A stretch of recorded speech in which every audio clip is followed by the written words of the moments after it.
Here we go. Miller's going to throw it. Picked off down the sideline. That's DJ Van Riper. Van Riper, a pick six. And the Cougars walk it off. Oh, JTV have a day. Puck loose. Shot. Hard down top shelf. This one could end up into over to Sausage. He'll try it all the way in. He hit it. For JTV, baby! For JTV! You can throw away all the record books and everything. It is rivalry night here on JTV Sports as Western hosts the Northwest Mountaineers in a Interstate 8 Athletic Conference matchup here from Western High School. It's going to be a really good one here on JTV Sports. Like I said, throw out all the records here in the 10th annual Hunger Bowl. It is Western and Northwest going at it on the gridiron here on JTV Sports, the only place you can watch it tonight. Some high-quality football from Western High next on JTV Sports.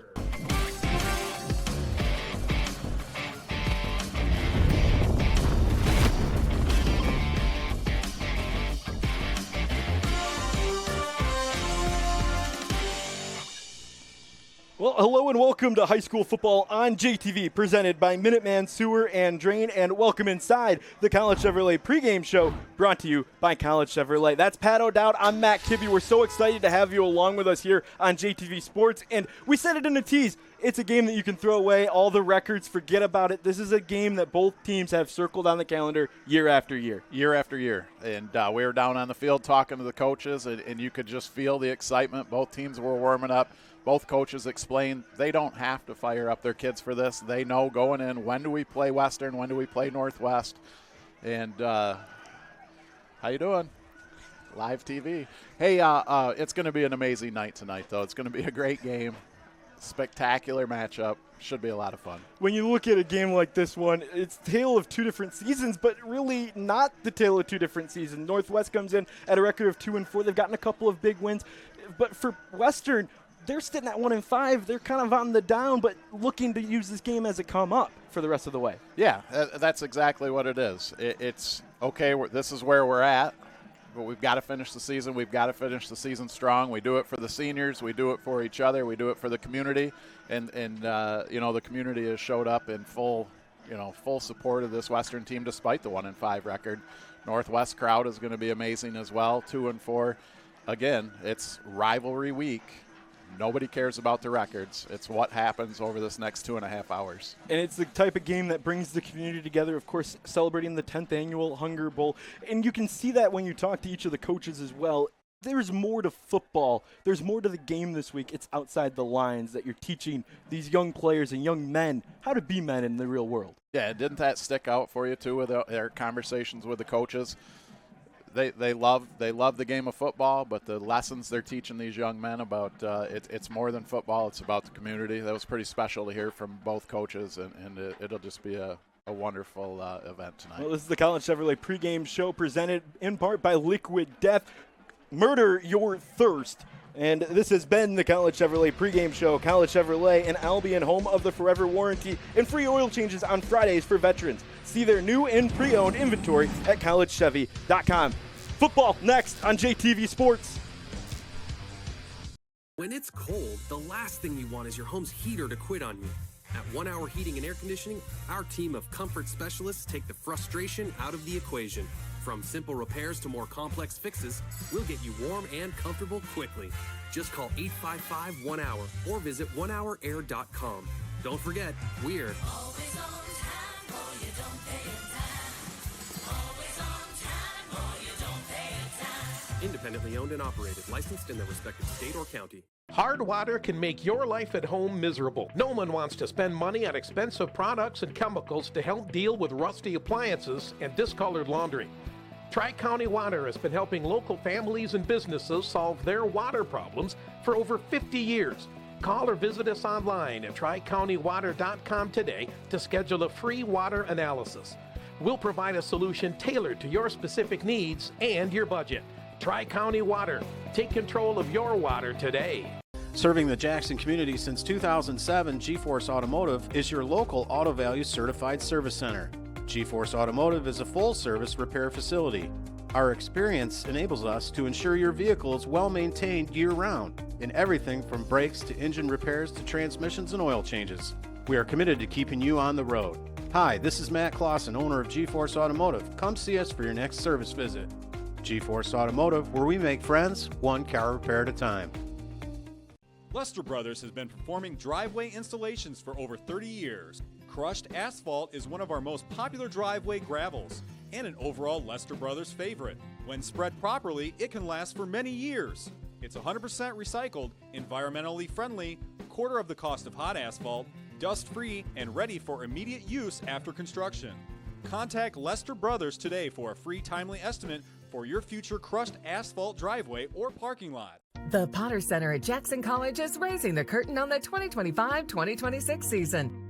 Join us for country music superstar Aaron Tippin, the amazing award-winning vocalist Peebo Bryson, the legendary band Three Dog Night and their chart-topping hits, the best Tim McGraw tribute show going today, and enjoy as Simply Queen recreates the incredible Queen experience. Individual and season tickets on sale now. Go online or call the Potter Center ticket office today.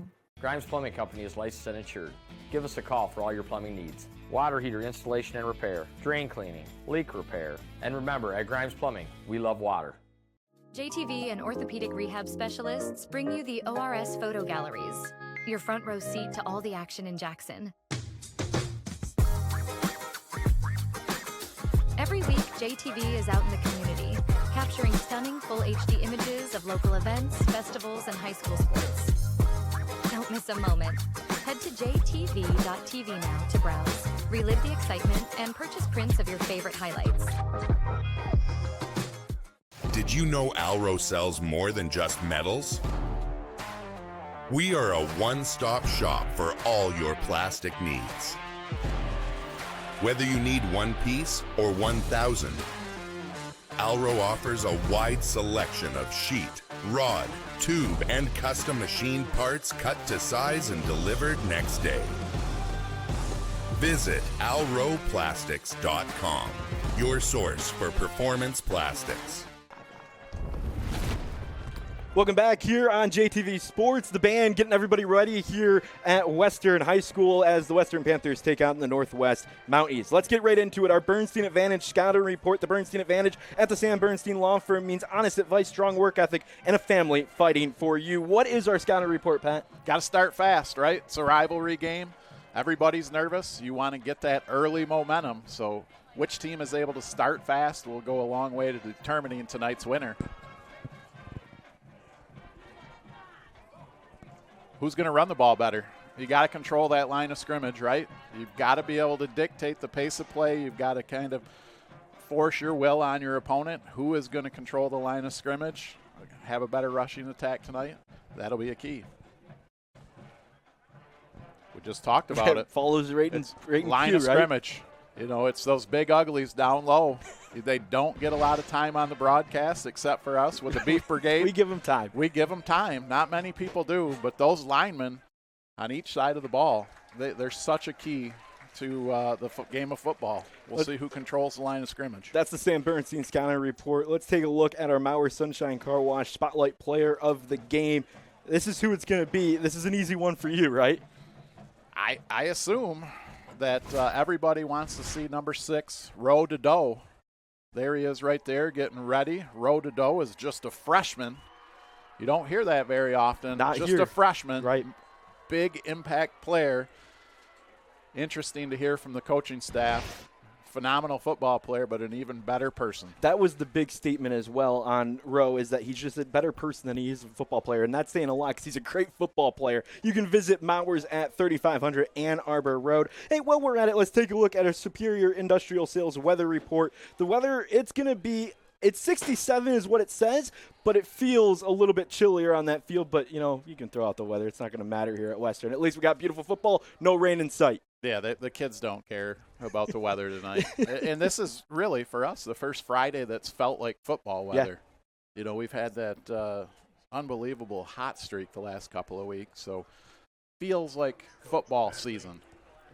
At Superior Industrial Sales and Service, we install whole home generators and provide 24/7 emergency services. SuperiorIndustrialSales.com. Waiting for Western to take the field, and that leads us to a point of talking about how this team throw everything away.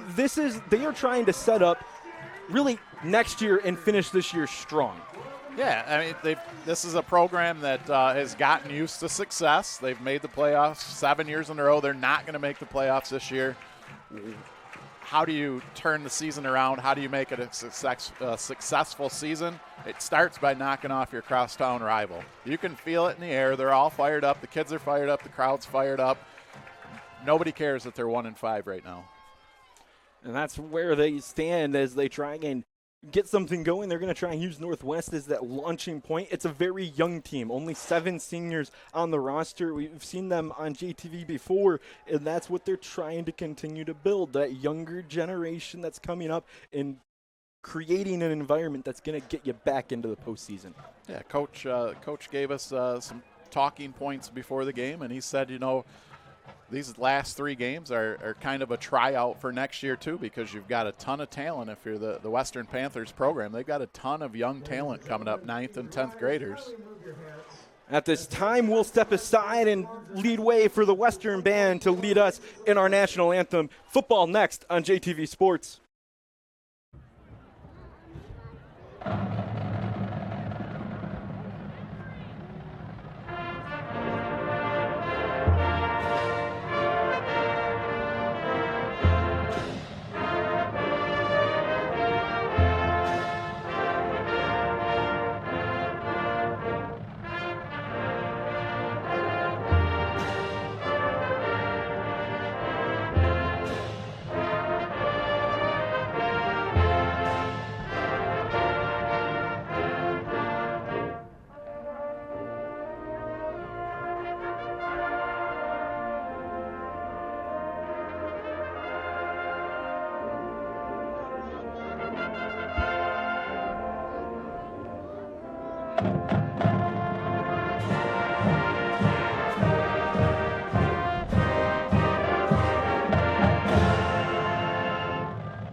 Beautiful rendition of our national anthem by the Western High School Marching Band. And that leads us right into football here on JTV Sports. Pat O'Dowd, Matt Kibbe with you here from the broadcast booth. We'll also be joined by Maxwell Fritz throughout the show here from Western High. It's the Hunger Bowl, the 10th annual Hunger Bowl, and we'll have more on that with Max down on the sideline throughout. Excited to hear from him in a little bit here on JTV Sports. The Western Band getting everyone ready. It is a packed house here at Western High, and you can see it on both sides. This turns into an event every Friday here at Western, and especially against Northwest. It's 2 of the 3 biggest schools in the county. Natural rivals, longtime rivals. We haven't really talked about it yet, but the Mounties haven't beat the Parma Panthers in about a decade. Yep. That's going to be something they're trying to change, and they feel like they have the squad to do it this year with the skill set that they have, the freshmen that they can lean on. According to MichiganFootball.com, it's the 57th all-time meeting. These 2 teams are most familiar with each other. They have met 20 times more than their next most common opponent. These 2 teams know each other well. That site only dates back to 1961, but you can think of all the games before then as well. This is a game that 2 teams know each other very well. Everybody shows out in the community. That's why we're here with JTV Sports tonight. The Mounties will receive the opening kickoff. Back deep. Road to Doe.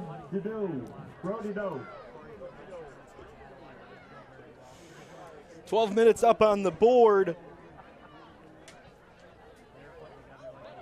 And here come your kicking team for your Panthers.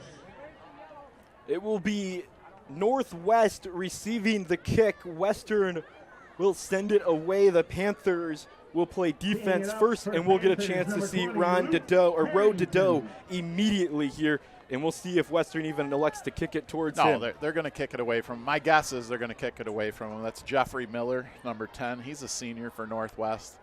He's back there as well.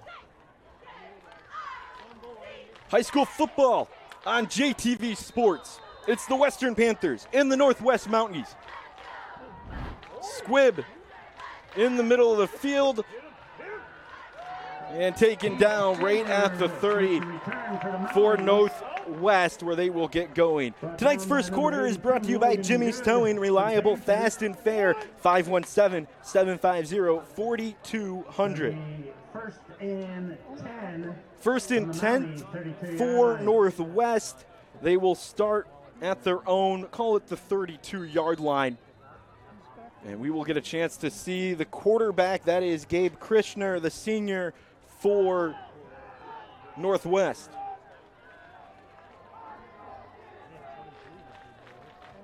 They'll line up in their power I. First handoff of the game is to Dedeaux, and he'll be taken back behind the line. Let's take a look now at our Prime Cuts Beef Brigade. Here are your offensive linemen for Northwest. Loss of a yard on the play. Second down and 11. Number 31. Up front for Northwest, the Mounties.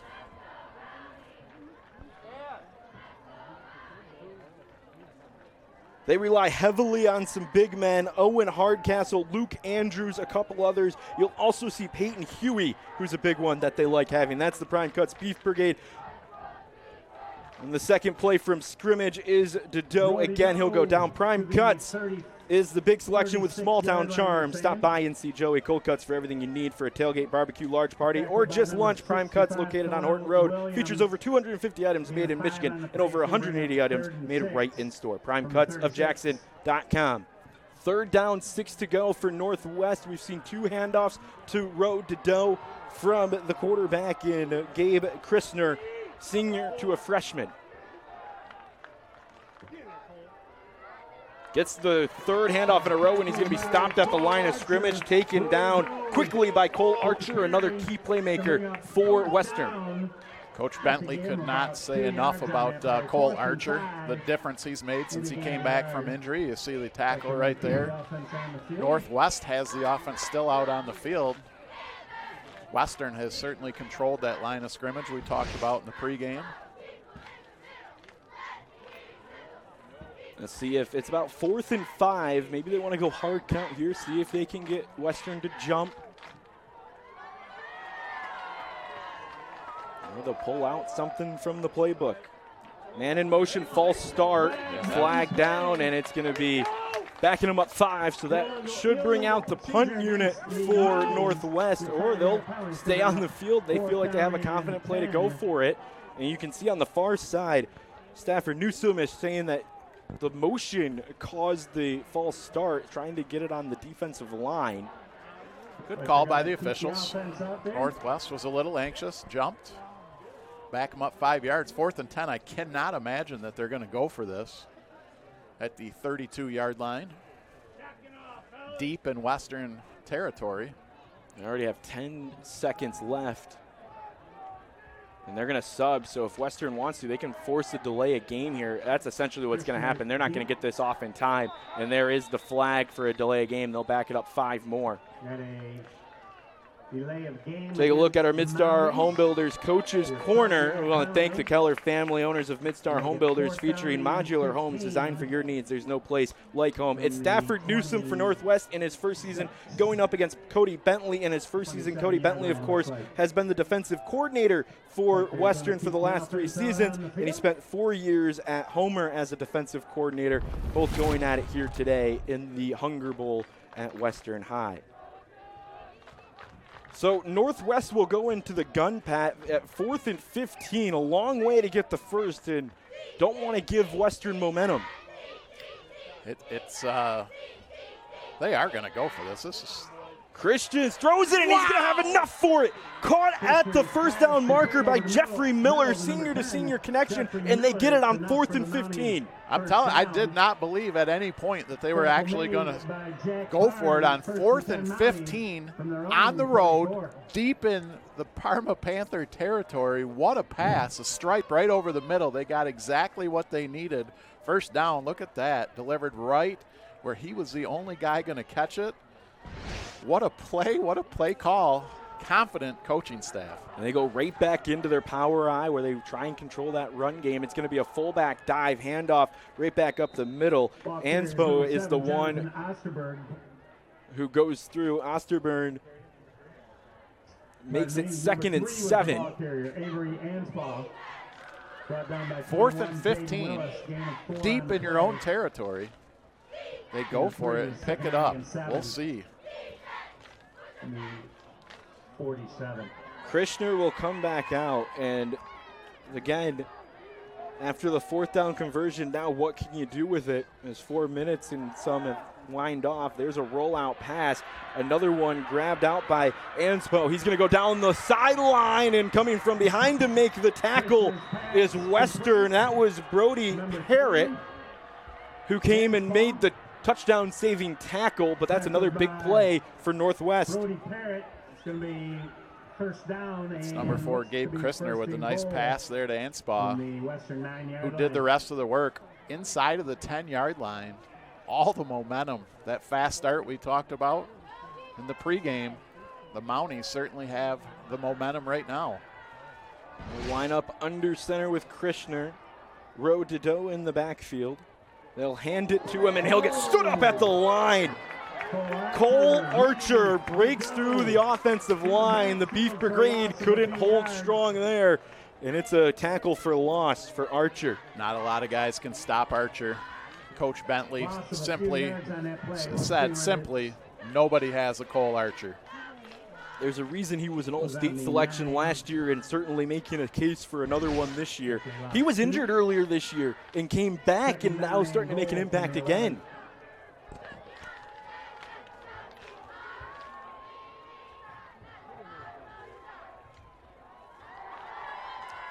Krishner rolls out, looking for it. He's just going to throw it away. Tonight's game brought to you by Barker Weber Insurance and President Dan Weaver. Visit them online at barkerweberinsurance.com. So 7:29, first incompletion for Krishner there. He was just throwing it away, threw it way out of the back of the end zone. So it's going to be 3rd down and 9, and certainly 4-down territory for Northwest. Well, if your own 27-yard line is 4-down territory, then yes, this will be 4-down territory. Big couple of downs right here. If you're the Panthers, you want to keep this crowd engaged. You've got an opportunity to get the Mounties off the field. Stafford Newsom, the head coach, he calls the plays for Northwest. Handoff is an end around that's going to go nowhere after a little bit of a play fake, and they're going to actually lose some yards. That was Jeffrey Miller, who was the one disguised for the deke, and now it's going to take it outside of the 15-yard line. And for a 4th and goal, you're 15 yards away from what you need. That's their the magic yardage, though. 4th and 15. They've already converted one on this drive.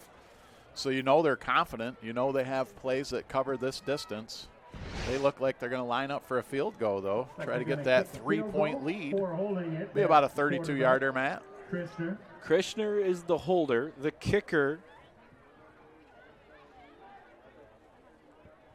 is Lucas Rattle. He sends it up, and it is good. That was a big kick, and it turns that 4th and 15 conversion, and you get points off of it. That's a big transition. Good drive by the Mounties, and if you're the Panthers, you're happy to hold them to 3. Let's take a look at our IEP trivia question, our IEP urgent care trivia question. IEP urgent care, no appointment needed. Now with 2 locations in Jackson, 729 East Michigan Ave and 1602 West Michigan Ave. Our question today, Pat: Northwest football has played Western more than any other team, 57 times and counting. Who have the Mounties played second most in their history? It's easy.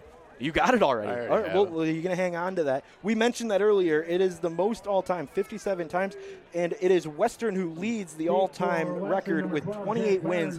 Northwest has 26 wins. These two teams have tied twice. But we're looking for who Northwest has played second most. That is our IEP trivia question. We'll have that a little bit later on in the second quarter. Kickoff coming for Rattel. Little shocking surprise onside, and it rolls out. This will be a flag, and it will be Western who gets it back to start off their first offensive possession of the game. We got Max down on the sideline. Let's head down to Maxwell Fritz for the first time today. Hi, Matt. Thank you. This game is electric on all levels. We've got the Hunger Bowl that I'll be hitting on later, but these are two fierce rivals going head-to-head. Northwest owns the Hunger Bowl, but so far, Western has owned the gridiron the past 10 years on the backs of new head coach Cody Bentley, who, boys, you can see I'm wearing pink today for breast cancer. Cody Bentley is a cancer survivor himself, and that's something he's been preaching to his boys this year is be resilient. Focus on what's ahead of you, and don't worry about the excess thoughts coming in from the outside. Focus on what needs to get done. That's what he's preached to his boys. On the opposite side, Stafford Newsom has really been talking to the boys that we just need to play 4 fundamental quarters, and we will get a huge win over our rivals for the first time in 10 years. This looks to be an exciting game. I've got lots to report from down here, boys. Back to you. We'll be excited to hear from you in a little bit, Max. And Cody Bentley, a great person to teach about adversity with everything that he's gone through, and certainly has felt the support of the community. There was a false start, or an encroachment on Northwest, and it's second down and 9 for Northwest. 49 of the Mounties.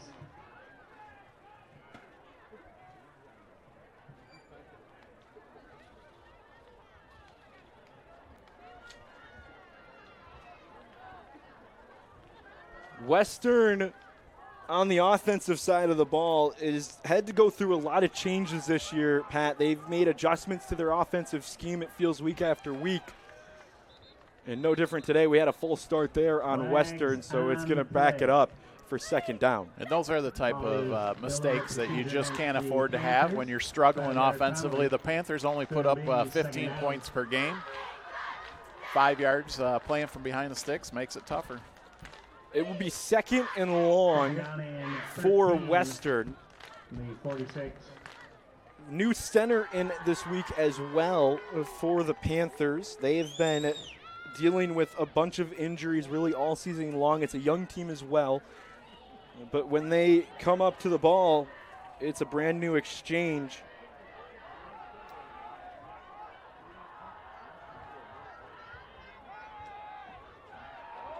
Capped by Lincoln Levy. He's going to go all the way down into Northwest territory. That's a big run from the quarterback for Western. IST bringing the heat and proud to support Jackson area athletics. Industrial Steel Treating. They are happy to see a big play from Lincoln Levy, the junior for Western. Just a nice, easy run. You see those big uglies out in front of him. What a block there, number 58. That's Max Harris, a junior, and somebody that they're really happy about having on that offensive line, that Beef Brigade that we'll get to here in a moment. Brody Parrott, gain of a few yards, a couple yards there. The Beef Brigade, it's the Prime Cuts Beef Brigade. Here are the offensive linemen for the Western Panthers. The big one that you see is Max Harris. He stands up there. You also have Spencer Barton, who is the new center for this team, wearing number 55. A couple others that have been kind of roving in throughout the season. They haven't had a game where they've had the same offensive line start in consecutive weeks. It's always been a new offensive line every single week for Western. Yeah, that's certainly one of the reasons why they're struggling offensively with the 15 points per game. It's Prime Cuts Beef Brigade. Prime Cuts located in Jackson. You can go to primecutsjackson.com. There's another big run, big shift and bounce outside for Jaden Willis. He'll get taken out outside of the 20-yard line. He'll get inside of it, actually. That's a big play again for Western on the run. That's a young man that is not struggling on the football field. Mr. Willis, you're going to get a good look right here. Bounces it outside. Just a quick hop step to the right out to the sideline, first down. That's a Minuteman Sewer and Drain, first down.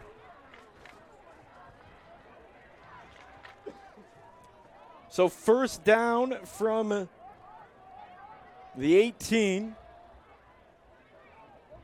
High snap, bobbled on the floor, and it's going to be picked up and gathered by Dantes Eubanks to recover the snap, and Northwest is going to get it back. That's what the coaching staff was worried about. Those exchanges, the snaps. First turnover goes against the Panthers. The Mounties will take over. Thanks to Vermeulen's Home Furnishings, locally owned and serving Jackson for 3 generations. VermeulenFurniture.com. You know, we talk about that new exchange from Spencer Barton to the quarterback Lincoln Levy. There's a prime example of it. It's hard to come in as a center on short week. Well, feels like a short week, but limited practice available late in the season, and it's hard to make that adjustment. First run of the new drive is Ro Dedeau, and he'll get down about halfway to the sticks. First time we've seen him with a little bit of space. You can see his explosiveness. Only went for 5 yards, but the Panthers have done a good job early of bottling him up.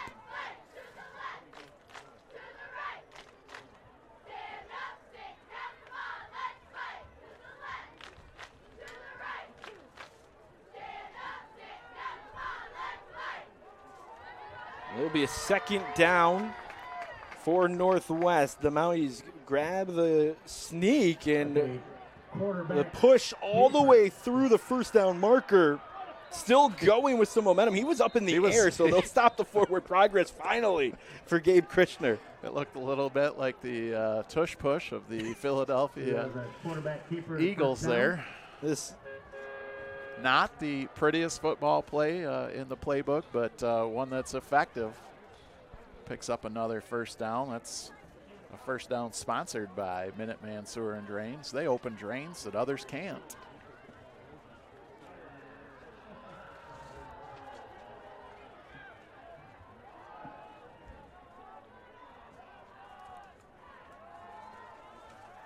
Another one through, and another big push for that line. Starting to get through and find momentum are the Northwest Mounties. Not a faceless call center and not a soulless AI bot. State Farm's Joe Muni Agency will talk with you or visit you live. He is physically here in Jackson County where you can see him in person to work directly with him. He will provide you with service you can count on. JoeMuni.com. So now Northwest starts pushing more and more with that run game. We've seen a couple of passes here early, but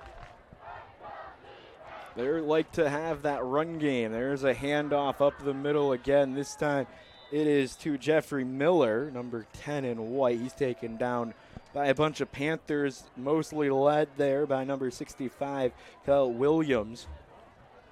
They signal first down. That's another Minuteman Sewer and Drain first down for the Mounties.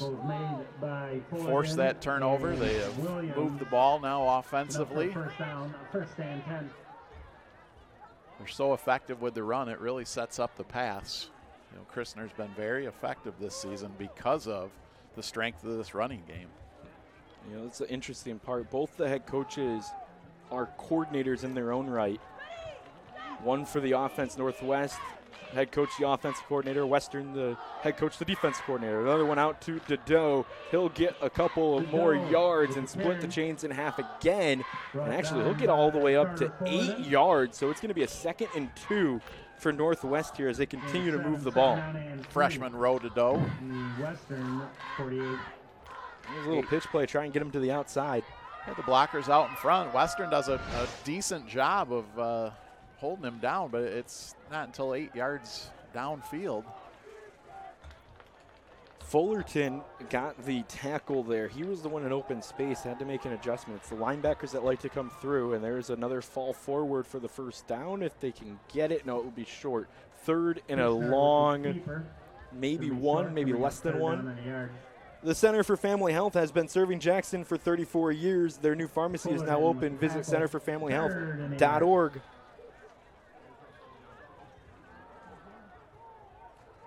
Third and less than a yard here for the Mounties. Under a minute to go here in the first quarter. Christner under center, and he'll get another push forward. Should have enough for it with forward progress. We'll see if they award it that way. Had to get to the 45-yard line. Near side official definitely has it, and yep, they're going to wave it forward. Good enough for another Minuteman Sewer and Drain first down, and the Mounties. Impressive drive right now. Looking to capitalize on that Western Panther fumble.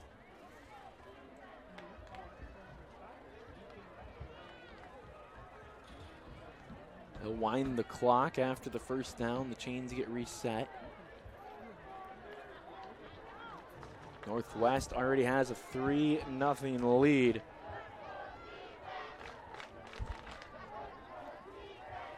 Here's a pitch in the motion, man. That was Miller. He's going to get taken way down. And that was Cole Archer again, and the flag comes in late. What a play by Cole Archer. Blew up that offensive line, blew up the play in the backfield. I believe it's going to be holding. That's got to be, yeah, you decline that one all day. Yeah, essentially, it just turns into a loss of down instead of a first and long. Cole Archer, just a phenomenal first quarter so far. Loss of 7. 7 yards into the backfield. On the play. It'll be second down. Clock will wind. We'll see if Northwest elects to take us to the second quarter. 10 seconds left on the clock for a big 2nd and 17 after Northwest was able to move the ball.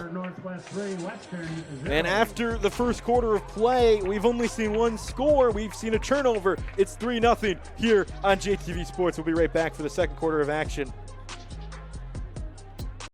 Spring is right around the corner, and Performance Automotive is the one-stop shop for all of your equipment needs. Get ahead of the weather and let us get your mower and lawn equipment ready for the season. Call us to schedule an appointment and we'll get your equipment back in shape in no time. Or if you're in the market for something new, our experts can help you find the perfect John Deere, Steel, or Honda for your yard. Visit Performance Automotive on Airport Road today. When you have a sewer or drain issue, make the call to Minuteman Sewer and Drain. Sure, we all want to be the guy that can get under the sink and get the job done. Trust us, we know it's not for everyone. Call the experts at Minuteman Sewer and Drain for 24/7, 365 same-day emergency service. Let us be the ones to get under the sink. Let Minuteman Sewer and Drain take care of the clogs or debris and get you flowing back to normal. When you don't have time to waste, call Minuteman Sewer and Drain, 783-9952, or online at MinutemanSewer.com. Minuteman Sewer and Drain. We open drains others can't.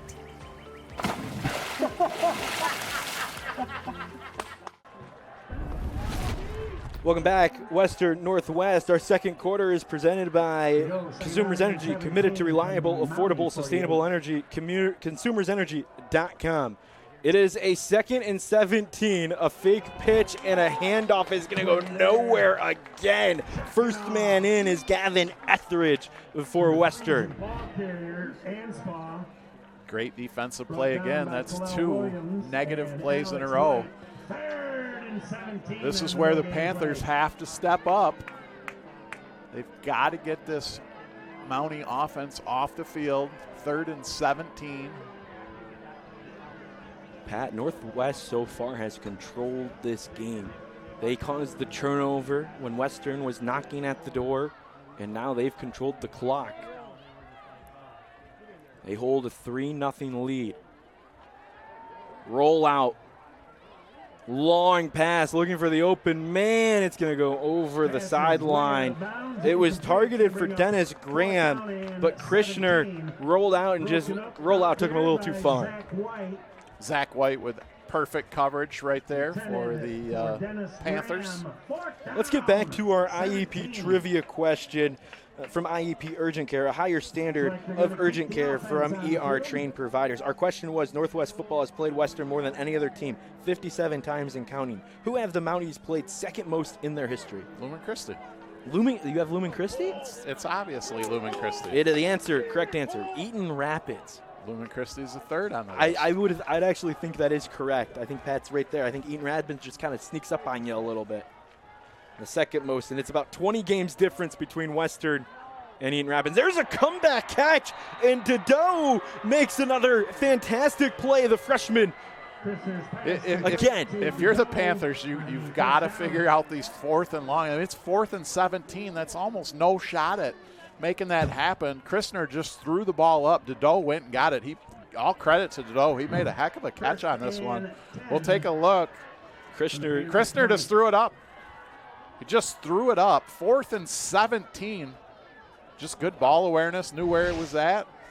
Made the catch, and Northwest has an opportunity here to go up 2 scores. Made a great play. Krishner's going to keep it and get taken down after getting maybe a yard. And that was Archer again to kind of stop the bleeding for a moment. And Krishner almost made a play where it was like, somebody's down there. Dedeaux's down there. I can just get it up to him. It's absolutely what he did. He just threw it up, and he relied on his freshman to make a play. And so far tonight, I mean, Northwest has converted a 4th and 15 and a 4th and 17. That's just don't tough. See that on any given Friday night. And then we've seen 2 of them in a row. Their only other 4th down, they kicked for it. Krishner in the gun. Snap right at the chest. He's going to throw again, looking for the end zone. Dive! Did he make the catch? No! It's going to hit the turf. Jeffrey Miller almost made a highlight reel play. That was a phenomenal catch. I believe he made the catch, but I think they're going to say that he was out of bounds. Let's take a look at this. We have a great look at it here.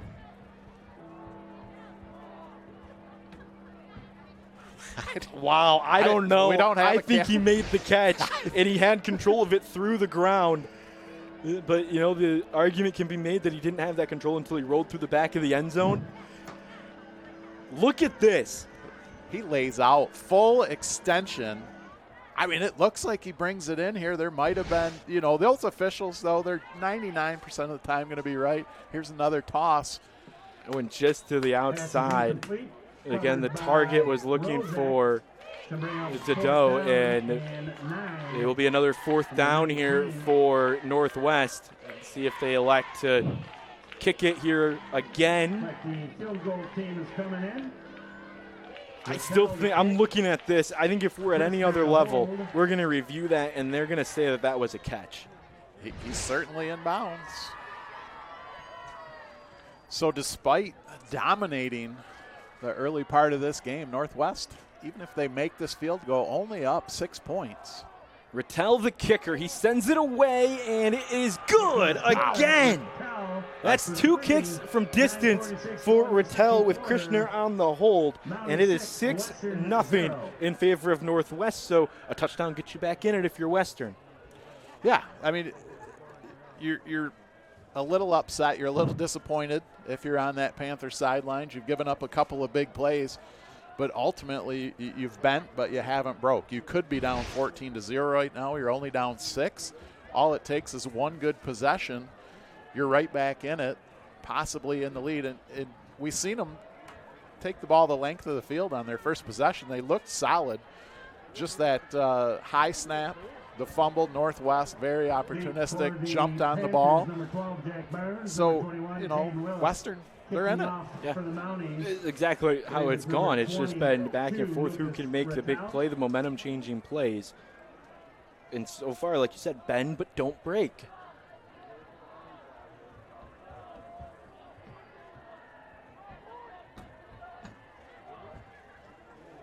We've seen Northwest last time go for a little try a sneak, almost a sneak onside kick. They'll do it again. Again, there's the bounce, and it's going to roll through. Does it roll out? And it's going to be saved by the out-of-bounds line after being missed by Western. A fortuitous bounce there for the Panthers. We do have a flag down. Oh, he touched it, so. First and 10 Western from their own 40-yard line. And the officials will come together. If it was touched, then it won't be a kick out of bounds. Yeah, I think they'll pick that flag up. No, it wasn't, so it will be an illegal procedure, and they'll get the yardage back. Murder your thirst with Liquid Death and look for the new soda-flavored sparkling water. We got some up here. I think we got Root Beer Wrath, and then what do you got over there? I got Dead Billionaire, which I'll tell you, it's a tea lemonade, agave. It's got some vitamins in there. It's got everything. It's phenomenal. Phenomenal. Some of the My best thirst, drinks, my thirst has been murdered. Absolutely. Can't wait to hear what Maxwell Fritz comes up with later today for our Liquid Death sponsorship. There's the handoff, and going nowhere was Jaden Willis, and there's a late flag. We talk about these two teams. They don't like each other. This is a big rivalry. There's our first personal foul today. Yep, that's going to be 15 yards. That's going to be on the Panthers. I kind of figured that was going to be on Northwest after the play, but Western is now going to find themselves 15 yards behind the sticks. And that's after the play, so this is going to be 2nd 25.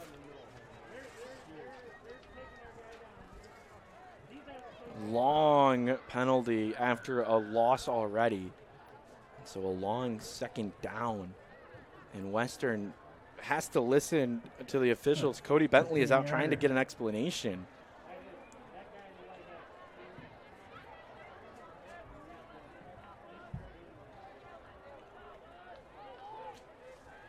So they'll line up for the second and very long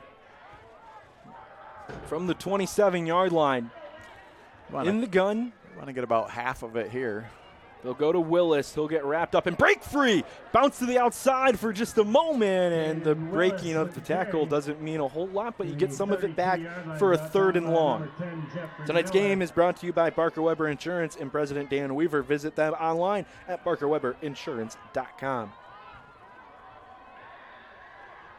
3rd and forever. I don't think Western has the 4th down confidence that you've seen out of the Northwest squad. We've talked about it a couple of times. They've picked up some long 4th downs. So Western, if they're probably looking to get downfield. Levy is pass short. It was trying to get it back to the sticks, and it will now be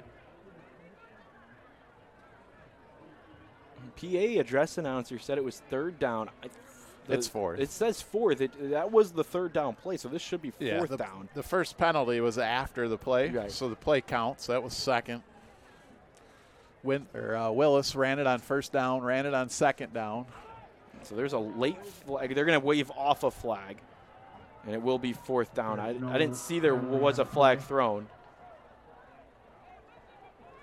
All right, 4th down. 4th and long, 24, 23. And so the punt unit will come on, and we'll get another chance to see Ro Dedeaux. Andrew Parrott keeps the punt for Western. Andrew Parrott to punt for the Parma Panthers. Freshman Ro Dedeaux. All sorts of movement. We'll see if they let it go. It looks like they did. Dedeaux will watch it fall. It's going to take a Northwest bounce, and they'll fall on top of it at the 41-yard line. There was a lot of movement on the line. I think both teams did it, so the officials just kind of let it go. Tonight's game brought to you in part by the Michigan Department of Corrections at MDOC. We have good jobs for good people. Right now we have immediate openings for corrections officers, healthcare, and mental health professionals, food service workers, and more, all right here in Jackson. Come join us and make a difference. Visit michigan.gov/MDOC jobs to learn more. So Northwest will get it back. They've controlled the pace of this game so far. Couple of mistakes for Western, but they've been able to hold steady defensively. That's part of the strongest part of their game is their defense. Shift in motion. Dedeaux gets the toss, and he'll bounce it to the middle and then bring it back in and get tied up about 3 yards in. So it'll be a 2nd and 7. A whole gang of Western Panthers take down Dedeaux. That was a gang of Panthers, and that's how they're going to have to handle the freshman. Multiple people have to bring him down. Is it a pride of Panthers? Do they follow that, the big cat kind of pride? Pride, yeah, I think so. Pride of Panthers. Let's see it led again by Alexander Delort. It's been the linebackers that have really kind of filled gaps. That's how you know Austin Curtis is locked in. He got the Panther in the background and locked in on the looks. There's a toss. The flag comes in. This play's going to get called back. There goes a long run anyway, and the tackle is going to bring him down. It was Jeffrey Miller again. The tackle was led by Carter Fullerton, and the flag is way back at the line of scrimmage. Probably going to be a holding. Going to bring that one back. You called that early, partner. Ball is coming back. It's holding against the Mounties. You can see it right in the middle. Right as Miller was wanting to make the churn, there was a grab on those shoulder pads. And the moment you see a defensive player kind of try and break free and you still got the shoulder pads, that flag is going to be thrown every time. Easy call for the officials. So we've seen mistakes on both sides of the ball. See if this one costs the Mounties. Negates a big run right there.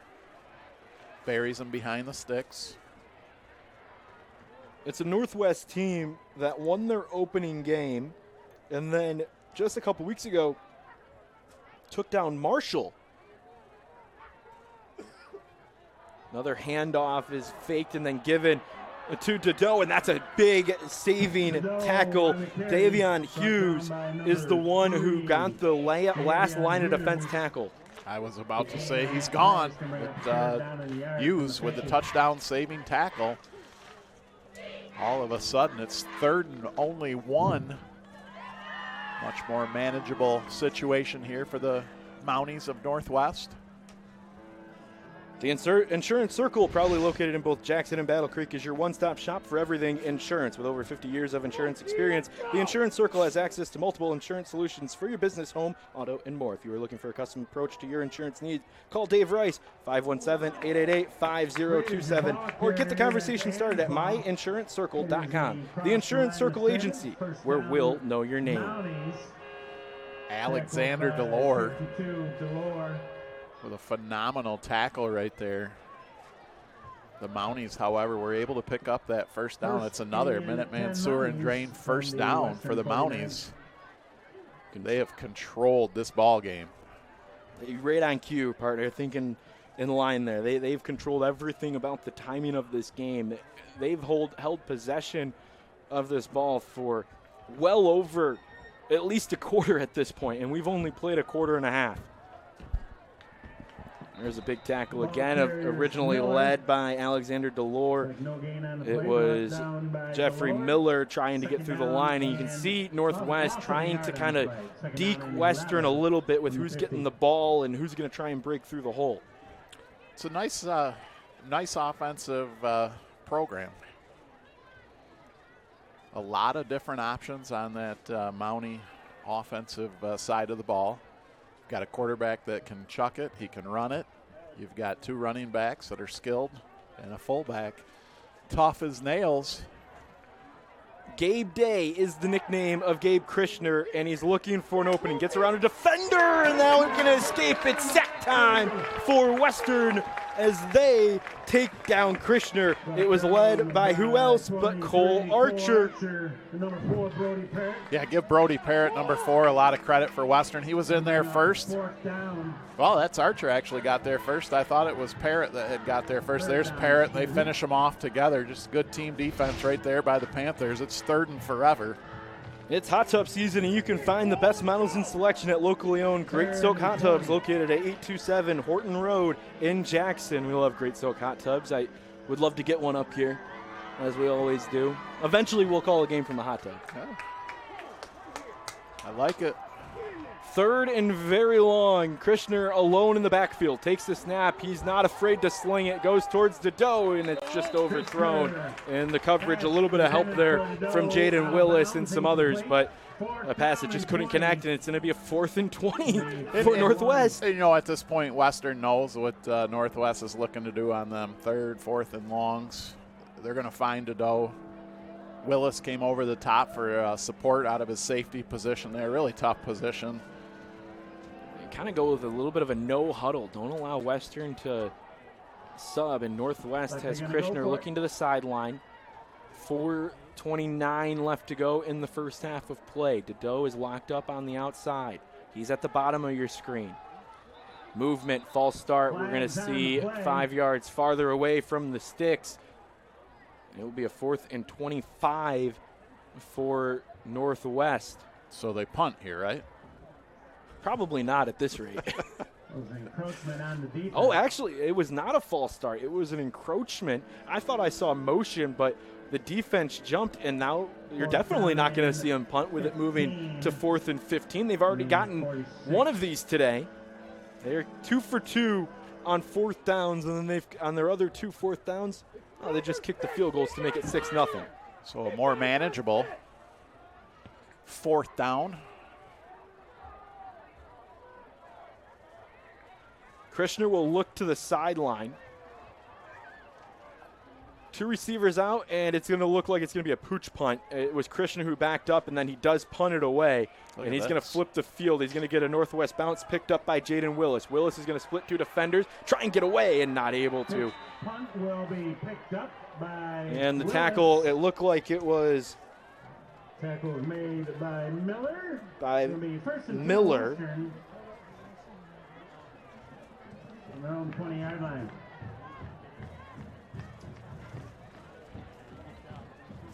So again, the Parma Panthers have an opportunity here.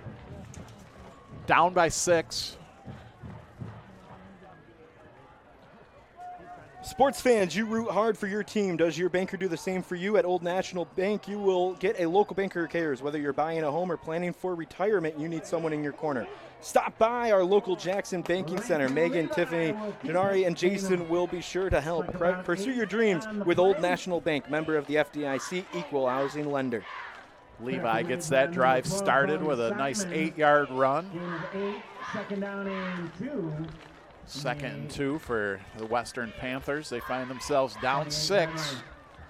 Only down 6, I would have to say, the way this one's felt. Finally forced the Mounties into a punt. We weren't even sure, Matt, if they had a punter. Yeah, it was just Krishner who backed up, looking like the old Tom Brady pooch punt.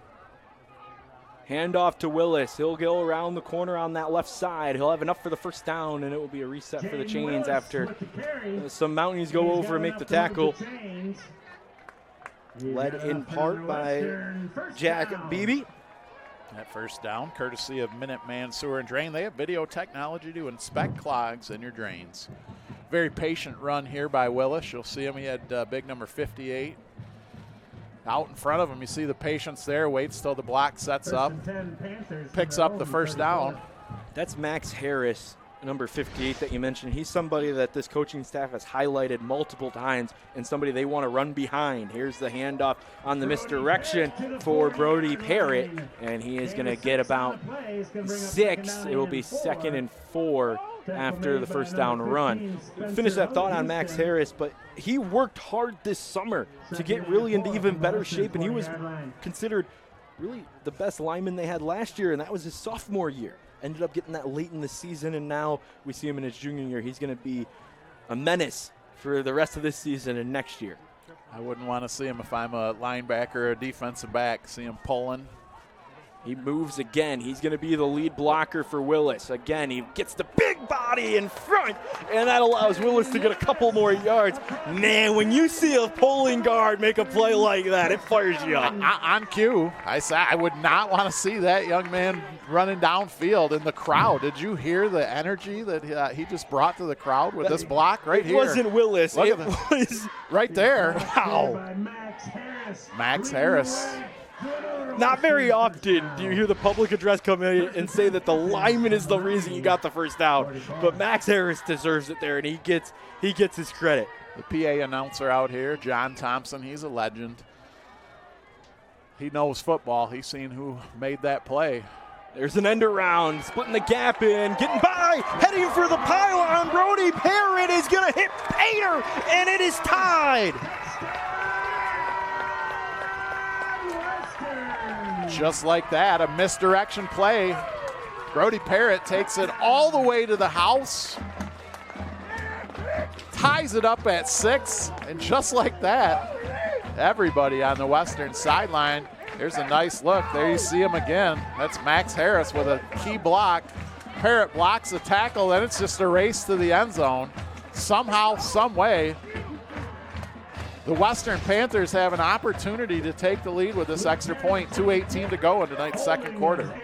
After it felt like Northwest was really controlling the pace of this game. Right on cue.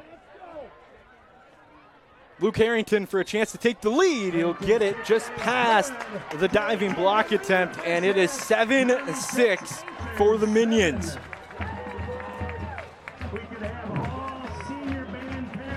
There's another, well, not too bad of a snap there. There's Max Harris with that punishing block, cleared the lane. A couple bad routes or bad angles there from the secondary of the Panthers, or from the secondary of the Mounties. It's a game that doesn't feel like it should be Panthers in the lead, but they are up by 1. Let's head down to Maxwell Fritz on the sideline. Hi, Matt. You know, this Hunger Bowl is proving to be one of the closest and scrappiest in recent history. The last 10 years, the Panthers have really dominated the turf against the Mounties. However, the Panthers are definitely rebuilding this year with only 5 seniors on the team. Compare that to the Mounties' 24. Northwest is looking to take one back on their heated rivals. And so far, this game is looking like one of those classic Big Ten matchups. A lot of defense, not a lot of offense, and a couple field goals, Matt. This is exciting. I'm glad we're covering it down here. Back to you. Yeah, this is stereotypical Iowa versus Purdue, it feels like. And on the ground, they'll take it. Northwest will take it at the 31-yard line. But, you know, Northwest felt like they had a chance this year, but Western, right on cue, answered. Yeah, I mean, you've got to feel good if you're the Panthers. You watch that first quarter get completely dominated by that Northwest offense. You turned the ball over once, but you held them to 2 field goals. We talked about that bend but don't break philosophy of this defense here for the Panthers, and you know, it has them up by 1 here, 2:17 to go in the half. Now we'll see what the Northwest 2-minute offense looks like. You want to answer here, right? If you're Northwest, you want to get some momentum back. You certainly can feel the energy in this home crowd now. Ball loose, picked up, and on the fall, it is going to be Brody Parrott again making an impact play. He recovers the bobble exchange, and Western will have the last say here in the first half. Turnovers now 1 for each squad.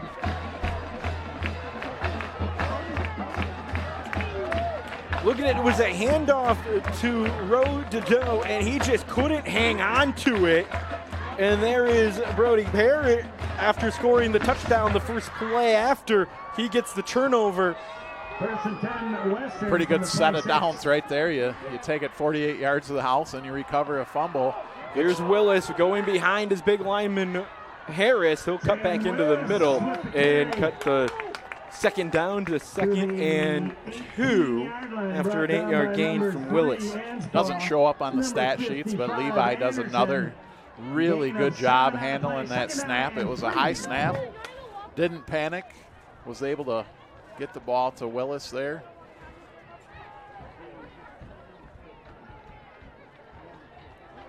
Levy has really stood tall. Had some poise guiding this team in his junior year. He was on JV last year as a sophomore, got injured, actually finished the season with a cast on his arm. He holds on to it now. Lincoln Levi to the 16. Levi gets enough for the first down. No, he's going to be right at the sticks. It's going to be 3rd and very long, or are they going to call it a first down now? That's enough for another Western. He just got it. First and 10 Panthers from the Mounties 16-yard line. So Lincoln Levy gets the first down. Now we're down to a minute left in this first half of play. Another high snap.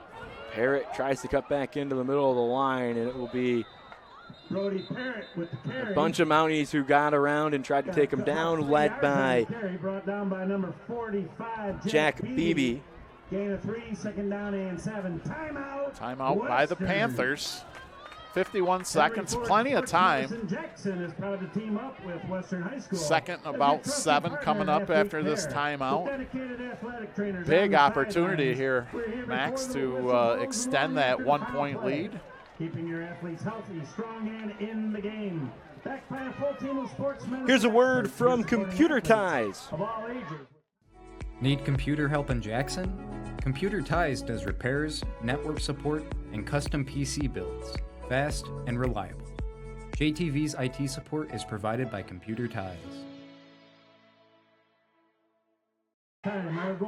So after the timeout, 51 seconds left, Western, who for the last quarter and a half was trailing in this game, now all the momentum in favor of the Panthers. Matt Kibbe, Pat O'Dowd with you here up in the booth on JTV Sports. How can they finish the first half here? If they're able to put this into the end zone, Max, they've got that opportunity to get the ball to start the third quarter as well. So a very rare they have an opportunity to essentially have the ball 3 times in a row based off of that Northwest turnover. Handoff to Willis after the timeout, tie up, and we'll see if they take another one here. 45 seconds, they will. It will be Cody Bentley taking the timeout. Stops the clock, 44 seconds left, and it will be a third down, so now you're starting to get into a little bit more of a conversation here. They do have a kicker. We were down on the field pregame, and I was standing there. He was hitting field goals from 40 yards with no problem. He went out to 45, and it seemed like 45 was an issue, but from 40 he was good. So if you're Western, you probably are going to look to throw the ball here, pick up the first down, but you're telling the quarterback, don't force it in anywhere, don't make a turnover, take care of the ball. And I think if you don't pick up the first down here, you're looking at a field goal. Luke Harrington is the junior kicker. He's actually down warming up right now. See one of our JTV photographers. You can find all of the photo galleries on JTV after the games. For more information. Here we go, 3rd and 7 for the Panthers. ORP photo galleries. First things first, you got to get a clean snap here. We've seen a little bit of trouble. We've got a new center in there. Levi's done a good job of handling the ball for the most part. There's another high snap, but he goes up and gets it. Hands it off to Willis. Willis is going to get taken down, and it's going to turn into a 4th down and decision time for Coach Bentley and company. They'll let the clock wind. They have 1 timeout remaining. The play clock is about 4 seconds behind the game clock, so they can take this all the way down before taking the kick with Luke Harrington. It will line up more than likely to be probably about 35, 36 yards. Yeah, add 17 to where the ball is. The ball's on the 15, right? Is that where they have it spotted? Have it on the 15, so you'll more than likely kick it from the 27. Timeout, Western. From the 23, so yeah, you go about 7 yards back, then you got the end zone 10 yards. So pregame, he was nailing them all. He had absolutely no problem from this distance.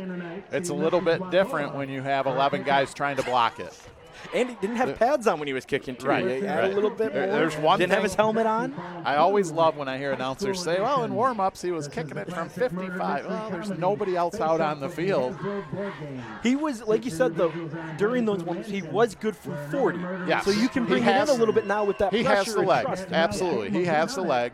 I don't know if I've ever been to a high school football game where there was 3 field goals in the first half. It's a nice weapon to have for both of these programs to have a young man that can knock it through the uprights. Yeah, both dedicated kickers. You have Lucas Rattel on the one side and then Luke Harrington on the other side for Western. So they took the time all the way down to 2.6 seconds, so this will be the last play of the half no matter what. And that means we will see Aaron Chopko be the holder. He holds from the right side. The ball will be put down at the 22-yard line. So a 32-yard attempt here for Luke Harrington. And they're going to ice him. Right on cue, Stafford Newsom uses his first time out of the half. And this is what we call icing the kicker. While we wait for that ice, let's hear from our friends at Minuteman. When you have a sewer or drain issue, make the call to Minuteman Sewer and Drain. Sure, we all want to be the guy that can get under the sink and get the job done. Trust us, we know it's not for everyone. Call the experts at Minuteman Sewer and Drain for 24/7, 365 same-day emergency service. Let us be the ones to get under the sink. Let Minuteman Sewer and Drain take care of the clogs or debris and get you flowing back to normal. When you don't have time to waste, call Minuteman Sewer and Drain, 783-9952, or online at MinutemanSewer.com. Minuteman Sewer and Drain. We open drains others can't. Welcome back here on JTV Sports. We're looking at a last-second kick to end the first half for Western, who has flipped the script in this game. They were down by 6, now lead by a point. It's 7-6, trying to extend that lead here on the foot of Luke Harrington. It's a 32-yard attempt. Ball down, kick up, and it is good! Walk off the first half with a field goal. Luke Harrington put it all the way in from 32 yards out. It is 10-6 going into halftime here on JTV Sports between the Western Panthers and the Northwest Mounties.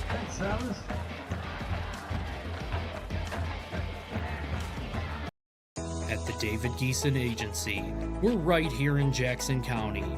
David and his team are your neighbors. Local, friendly, and ready to meet with you in person. From auto to home, life to business, they're committed to service you can count on. When you need help, you'll talk to a real neighbor who cares about protecting what matters most to you. Visit davidgeeson.com today. Good helps keep people safe. Good keeps watch. Good cares for people, feeds people, and keeps things running. We're MDOC, and Good works here. Come join us. We offer great pay and benefits, paid training, and we have immediate openings for corrections officers, healthcare and mental health professionals, food service staff, and more. Go to michigan.gov/MDOC jobs to learn more. At College Chevrolet in Albion, we're proud to serve our community with more than just great vehicles. Every Friday, we honor our heroes with free oil changes for veterans. We're the home of the Forever Warranty, giving you peace of mind long after the sale. From sales to service, our team is committed to complete customer satisfaction. Come see why so many trust us and experience the Godfrey difference, only at College Chevrolet in Albion. Within the folds of your life, you find the passion and drive to keep pushing forward. Growth comes from continually moving ahead in every stage of life. Count on County National Bank to help with seamless financial solutions. We can act quickly and accommodate your needs, whatever life brings your way. Our local bankers understand our community and your goals. Let's work together. Learn more about our personalized banking services at cnbb.bank. Member FDIC. Stop in today and experience extraordinary customer service at Tamrock's Automotive, your complete automotive repair facility at 2850 Airport Road in Jackson, Michigan. Building a new home is one of the biggest decisions you will ever make, and with the help of our qualified salespeople, licensed builder, and our own construction crew, we are positive that we can make your new home project easy and affordable. Call us to design your home today. Midstar Home Builders, there's no place like home. 4th and inches, 4th and 10, or 4th and a fighting chance. At Henry Ford Health, we go for it. We go for it for our patients, teammates, friends, and family, in the labs, hospitals, clinics, and partnerships all around the state. We go for it for the millions of people who deserve a better quality of life. We go for it because we have to. It's who we are. We are Henry. IEP Urgent Care offers a higher standard of urgent care from ER-trained providers. When you need professional and compassionate adult and pediatric urgent care services, including illness and injury care, on-site lab, digital x-rays, and full array of testing diagnostics, and occupational health services, count on IEP Urgent Care. Owned by local ER physicians right here in Jackson, and now with 2 locations to serve you. 729 East Michigan Avenue and their newest location, Jackson West at 1602 West Michigan Avenue. IEP Urgent Care, open from 8 a.m. to 8 p.m. on weekdays and from 8 a.m. to 6 p.m. on weekends. Welcome inside the Performance Automotive Halftime Show. Performance Automotive Northwest carrying John Deere lawn tractors, mowers, chainsaws, leaf blowers, power tools, and more. Pat O'Dowd, Matt Hibby with you here in the booth, and we've seen really what we kind of expected in a game like this. Back and forth, low scoring, and some good defensive plays, some great offensive plays. Yeah, we've had a little bit of everything. We even had excellent special teams play. 3 field goals. I don't know how often you see that, but both teams turned it over once. We talked at length about Northwest dominating really that first quarter and a half, but the Panthers didn't break. They only gave up the 2 field goals, and then they came back with a big run there towards the end of the second quarter, took the lead, and then they tacked on that field goal at the end of the second quarter. So, yeah, I mean, it really is exactly what we expected. Back and forth, couple of good plays, couple of mistakes. It's a rivalry game. Highlight package you're seeing now done by the fantastic crew down in the trailer, but you can see it in the game. It's a swing type of game, back and forth. Momentum always kind of changes, but those turnovers for both teams led to positive points. Yeah, I mean, it came at a really bad time for Northwest. We talked about them wanting to answer that long run by the Panthers. They took the lead. First play, they'd put the ball on the carpet. Western's able to fall on it, and they tack on that field goal. They get the ball to start this third quarter as well, so Western has a chance here to really extend that lead out. Yeah, that's the big thing, too, is they were able to make momentum changes and momentum shifts. That walk-off field goal to end the first half from Luke Harrington. We were talking about this during our break. How often do you see 3 field goals on a Friday night? It just doesn't happen, No. And we've seen kickers that are excellent all year long, and they've come into this rivalry game and really stood out. Yeah, and how about those just preposterous 4th down conversions? 4th and 15, and then 4th and 17, the Mounties pick up 2 just incredible 4th down plays. You got to believe they're going to punt. I mean, I did not even think they'd go for them. They did. They pick them up. Really ended up giving them a lot of momentum. They did finally end up punting. Yeah, only one. It was a pooch punt. Yeah, it was you've never got set up. But if you're Western, you have to clean that up defensively. If you've got your team backed up 4th and 15, 4th and 17, you cannot give up a first down. So absolutely clean that up if you're the Panthers, and you should be in good shape. That's really kind of the big adjustment. Is I would say both on the defensive side of the ball is offenses have been great. They've fired on all cylinders. Every playmaker has already stepped up and made a big play. It's the defensive side of the ball that has to find their way in the second half of play. Yeah, and Cole Archer for Western, he's, like you said, you called him a menace, I think. And that, I mean, what a challenge it is to try to stop him from getting in the backfield and causing havoc. I mean, he is in there almost every single play. That's one of the things that he stood out at after getting injured earlier in the year. Now comes back and now starts to make a tremendous impact in a game that you really, both teams want to have. This is the game that everyone circles on the schedule for a reason. They want this game bad as any game that they want all year long. Yep, and it's within reach for both of them. Yeah. Both teams are in the locker room right now, fairly happy with where they're at. They both know they have an opportunity to win this rivalry game. For Northwest, you haven't beat Western in 10 years. For Western, you just want to keep that control of the series going. Just another win over the Mounties. Yeah, for Western, too, I mean, a down year, of course, but they're really trying to build up. And what do you want to have? What legacy do you want to have? The 7 seniors that are on this team, that's the question they've been asked. What mark do you want to leave on this program? For the younger guys, they get next year. They can rebound from this. But the seniors, what do you want to leave? What's your legacy as a Western Panther? Yeah, and them younger guys want to send those 7 seniors out with a win here on senior night. That's a big thing for everybody here involved in this game. It is 10-6 here on JTV Sports. The Performance Automotive Halftime Show continues after this break.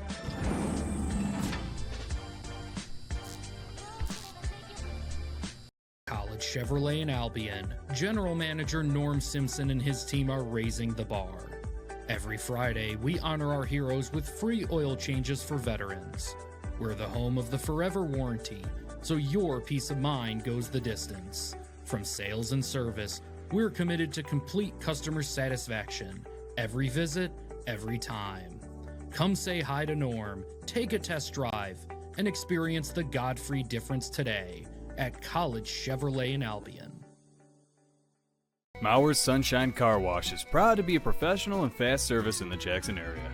You can relax and let our friendly staff clean your vehicle to a shine. Open Monday through Saturday, 7:30 to 6:30, Sunday 9 to 5. Or use one of our many self-serve bays, great for all vehicles, car, truck, or bikes. Try our other locations. Brooklyn Auto Wash in Brooklyn, Center Wash on Page Ave, keeping your vehicle clean for over 25 years. Mauer Sunshine Car Wash on Ann Arbor Road.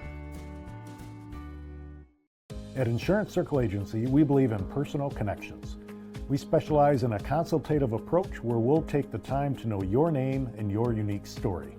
This allows us to provide you with a top-notch boutique experience with policies tailored specifically for you and your business.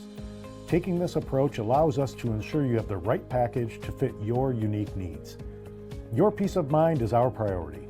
Get in touch with Insurance Circle Agency today, where we'll know your name.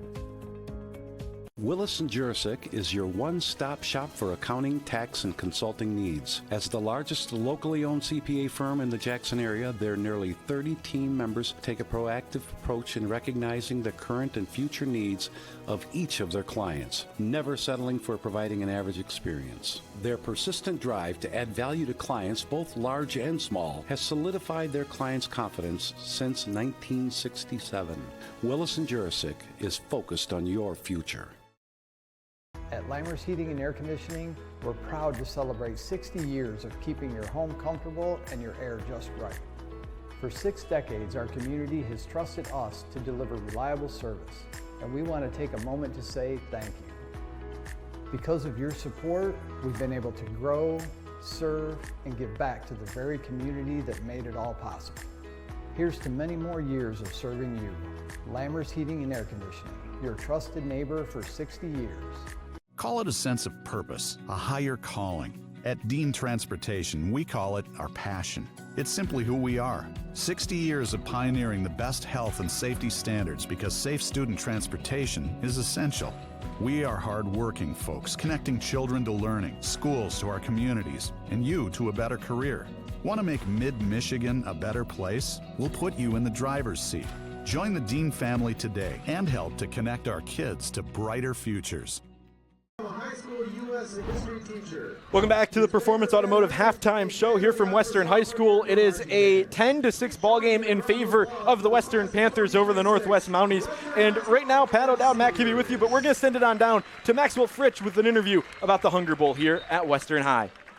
Hi, thank you, Matt. You know, the Hunger Bowl is more than a battle on the gridiron. It is named because of the food drive that Western and Northwest started 10 years ago to build up for food pantries in the community that are really struggling, especially this year. And I have 2 really important girls in that food drive from Western. Sophia Wen, a 12th grader, and Alexis Young, an 11th grader, both from Western. And girls, talk about what the Hunger Bowl is, why it's so important, and what it means to these 2 great communities. So the Hunger Bowl, we have always been giving back for the past 10 years. It started with adopted families, and then Northwest and Western decided to band together, knowing we draw in a big crowd for football, as you can see, and we decided why not get some community service out there and give back to our community. And Alexis, what exactly community service are you doing in the classes? Were you collecting food, or what's going on in the schools? So during our flex classes, we are collecting all canned goods and some hygiene products that we donate to Arbor Church and the Sandstone Church for their food drives. Now, there are many food banks around the area. What if people cannot bring canned goods in, or they're hearing about this now and they still want to help and donate? What can they do to support the cause? Well, if you can't come to Western directly, we usually distribute among the food banks. Well, I know that Northwest is going to a food bank where they're distributing to 13 other local food banks, but a great way is just spreading awareness and getting the word out about food banks and how they are in need of help. And then, you're a junior.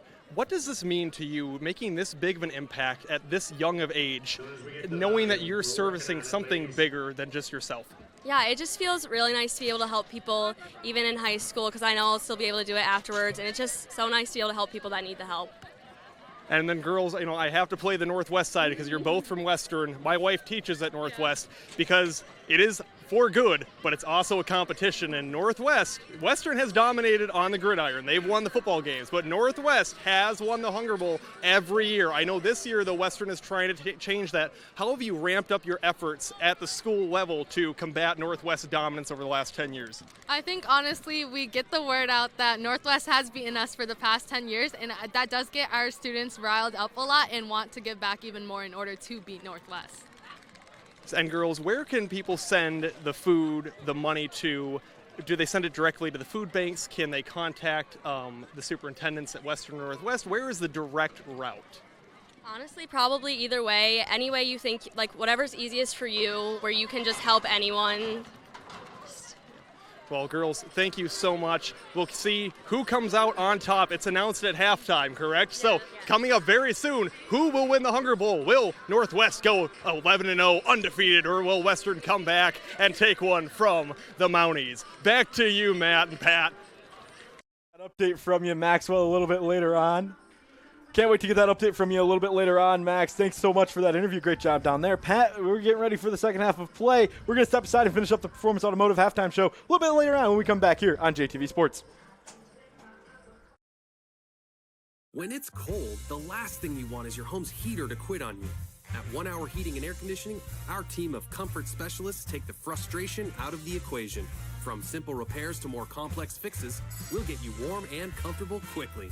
Just call 855-1HOUR or visit onehourair.com.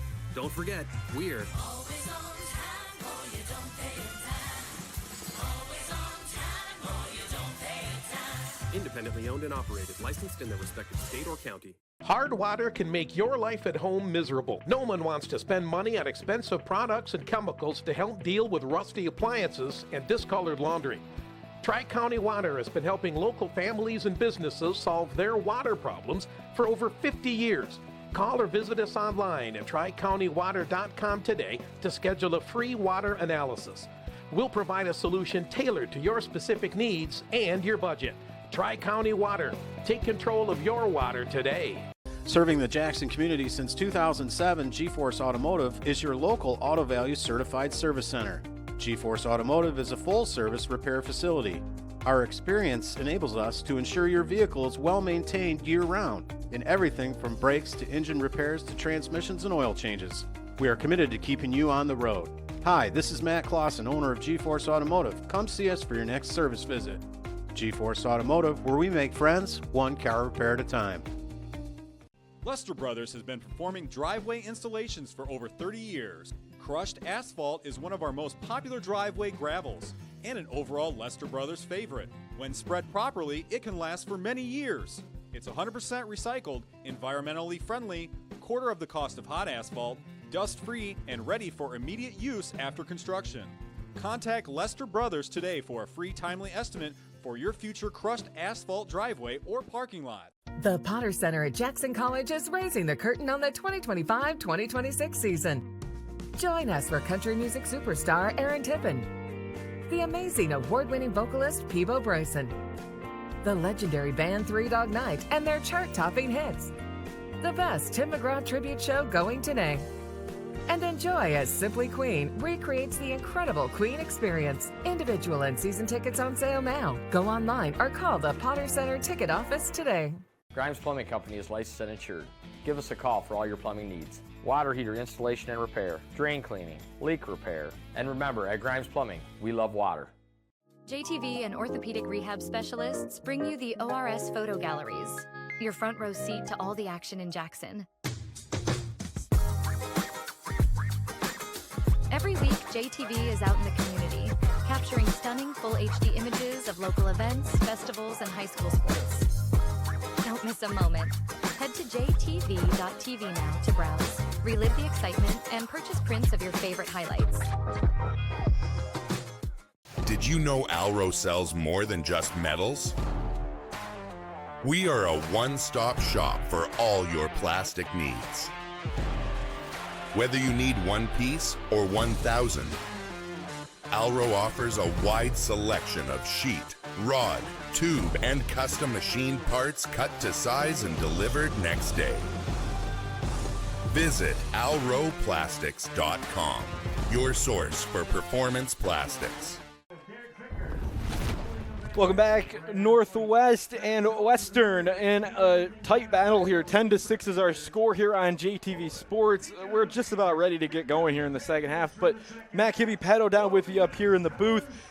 It's been a great game, but there's some other games going on around town. One of them is Canada coming into Michigan to take on Lumen Christi. You got an update on that? 14-14 last time I heard. That update courtesy of Patrick Kelly, legendary Lumen Christi Titan, actually played football at the University of Minnesota. Go Gophers, go PK. Thanks for the update. Appreciate you watching.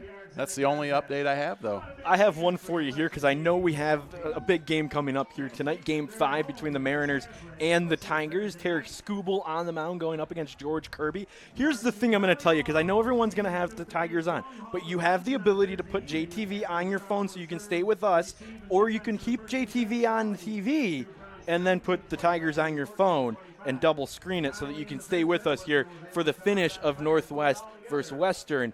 But I understand the Tigers are on. Just stay with us through the end of this game, and we'll get you to the Tigers after.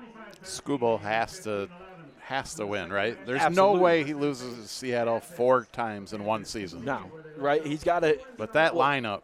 It's a tough lineup. Cal Rowley is the that MVP. lineup is absolutely stacked. It's a tough lineup to get around. But let me tell you something. There was a superstition. Baseball is a very superstitious sport. You know this.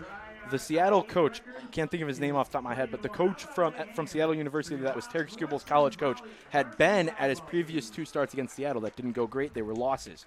He's not going to be there tonight. Oh, good. He's not going he into shouldn't the be stadium. allowed to attend a game. Yeah, he's ever hosting again. a watch party at Seattle University with a bunch of his former teammates and fans and everything, and that's what they're going to use to watch the game. I'm looking forward to the second half here. I'm looking forward to the Tigers, and I hope that A.J. Hinch doesn't take Skubal out in the 6th or 7th inning. He's got to ride the guy as long as he all can. the way. That all the way. bullpen of the Tigers is suspect.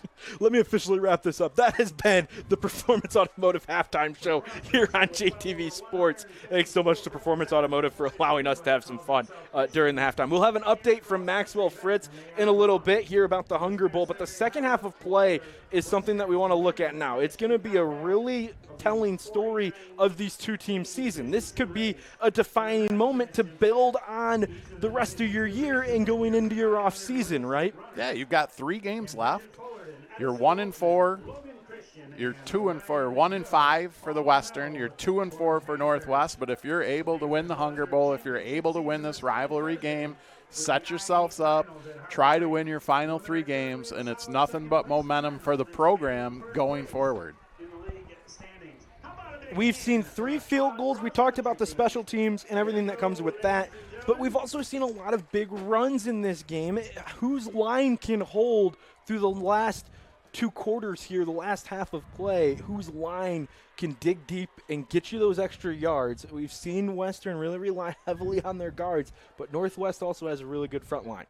Yeah, and you got to identify where Cole Archer is going to be coming from. So if you're that Northwest offensive line, if you're the coaching staff, you've got to go to the opposite side of the field is where Cole Archer's at, because he is just in the backfield relentlessly causing problems, breaking up the timing of the play.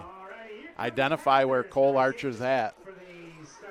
We are ready for the second half of play. So remember, Western got that last-second turnover that led to their field goal to put 10 points up on the board, so they have a 4-point lead. They get the ball to start the second half, so they have a chance to double up and get a big lead in this second half of play as we are ready to lead into the third quarter of play. Northwest has elected to onside it practically every time. A couple of them have gone out. We'll see how they go for it here to start off the second half of play. This is Lucas Rattle. He'll end up launching it deep, and it will be over the touchline. It will be a touchback, and that's where we'll start the third quarter of action. The third quarter is presented to you by Lester Brothers. Lester Brothers is dedicated to finishing your residential products with professionalism and proud to be your source for quality soil and gravel products. LesterBrothers.com, proud sponsor of JTV Sports and high school football season here on JTV. There you see the Western offense ready to start here in this second half of play, Pat. We talked about some adjustments that they need to make, but really they need to control the rock. Yes, they want to control. There's another high snap. Good job by Levi again. Brody Parrott with a nice run up the middle. Yeah, you want to keep that very dangerous Mountie offense off the field, right? And the best way to do that is to control the ball offensively, take some time off the clock, and wear down that defense. Brody Parrott took the first handoff, and he made it 2nd and 4. Mr. Parrott's had a good game. He's got that 48-yard touchdown scamper, and he recovered a fumble on the very next play on the defensive side of the ball. Good snap there. Here's Willis.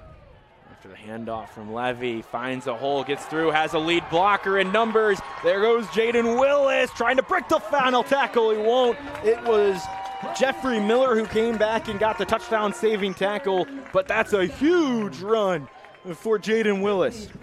You see his explosiveness. Nice snap, good clean handoff. There's a nice block, kicks him out, and Willis does the rest right here. Pushes the defender aside. Give Miller credit. He didn't give up on the play. Split the two Panthers right there. It looked for a minute like Willis was going to have an easy path to the end zone. Willis is the fastest player on this Panther team, but on the other side, Jeffrey Miller caught him down. That's a run that's going to make Uncle Kari Willis proud. There's Parrott again on the handoff. He barrels forward for another big gain on first down. Western really starting to assert themselves. The big guys up front, clearing space. They've got a really nice 1-2 punch here with Parrott and Willis.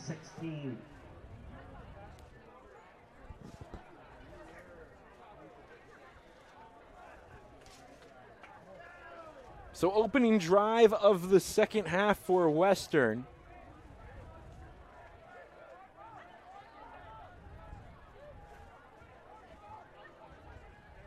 Lincoln Levy seeing the clock go down to 5. He's going to fake the misdirection, hang on to it himself, barrel through and into inside the 10-yard line down to the 6, and that's where it will be 1st and goal for the Panthers. Not a faceless call center and not a soulless AI bot. State Farm's David Geeson Agency will talk with you or visit with you live. He is physically here in Jackson County where you can see him in person to work directly with him. He will provide you with service you can count on. DavidGeeson.com. There's the coaching staff. Cody Bentley, of course, his first season as the head coach. He's had an incredible story if you get a chance to take a look at him. Was dealing with cancer for the past couple of years in a community that supports him. Jaden Willis is going to break the plane, and he will score. That's a 7-yard run around the right side. Very patient run by Mr. Willis. Followed his blockers, set it up perfectly.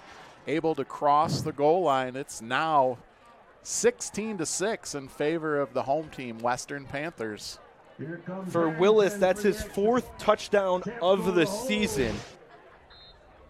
And now it's a 10-point lead, a chance to make it 11. This is a big field goal, or an extra point.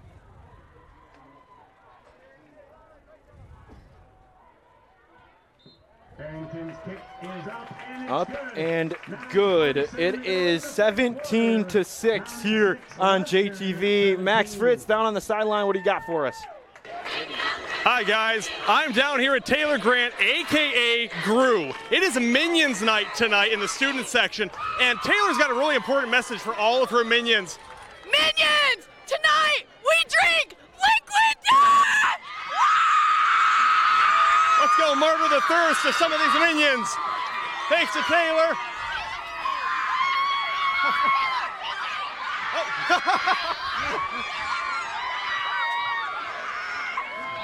Thanks to Taylor, aka GRU, we have murdered the thirst of all of these thirsty minions.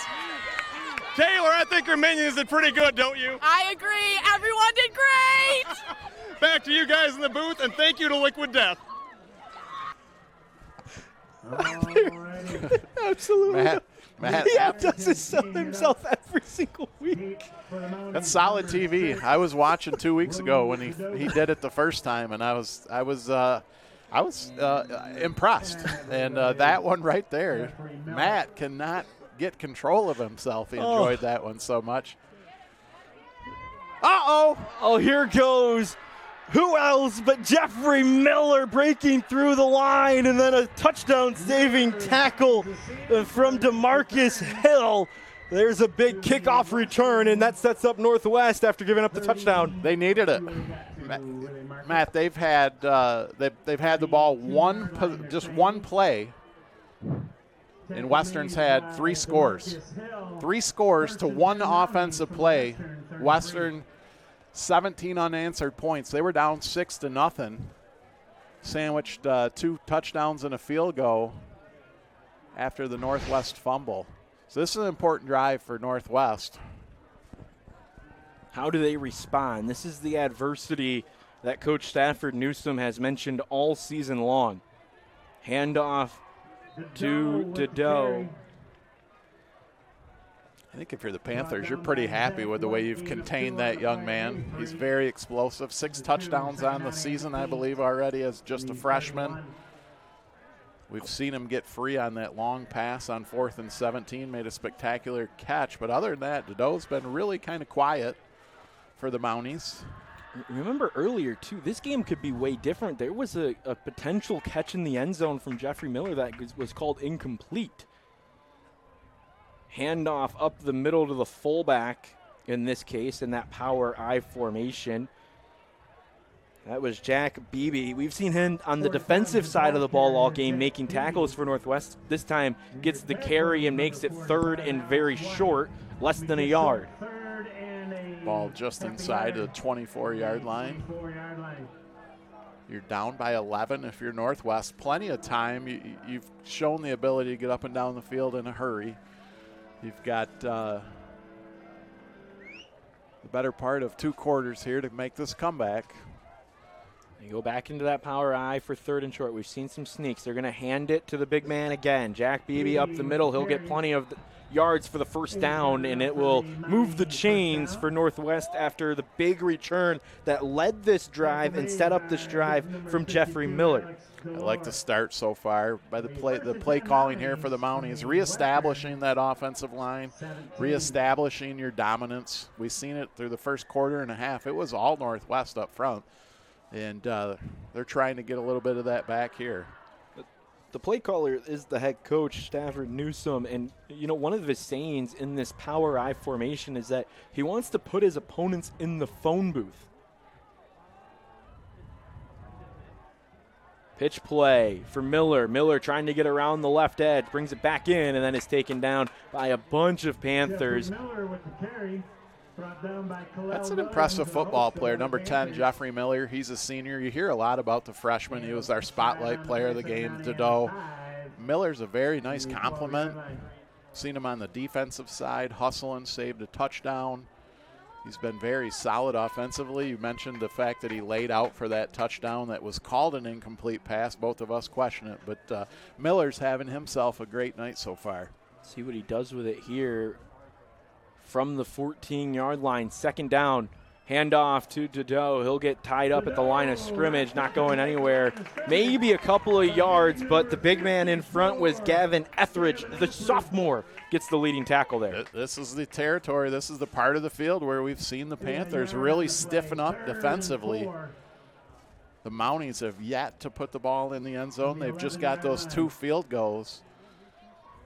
Red zone defense for the Panthers has been outstanding tonight. They're just outside the 10 on the 11. It's 3rd and 4 for Northwest. Krishner under center. Handoff up the middle, plenty of room, and touchdown! Northwest responds after giving up 17 in a row to Western. It is 17-12 and an extra point coming. That's Avery Anspaugh, 11-yard run. You see the good blocking right here. Hops through the line, untouched into the end zone. Anspaugh coming into your living rooms. Anspa is the leading tackler for this team on defense, but again, you have the complement with Jack Beebe in the middle as essentially a fullback / runner. Here's a little bit of a wing play, 2-point conversion. Open in the middle, and it's going to convert. Is that Jeffrey Miller? Who else to grab the reception for 2 points? That's the first touchdown of the game. They turn it in to an 8-point swing, and it's 17-14. Interesting formation there. Wide open Miller. Nice pass by Christner. Good execution. Northwest, they needed an answer.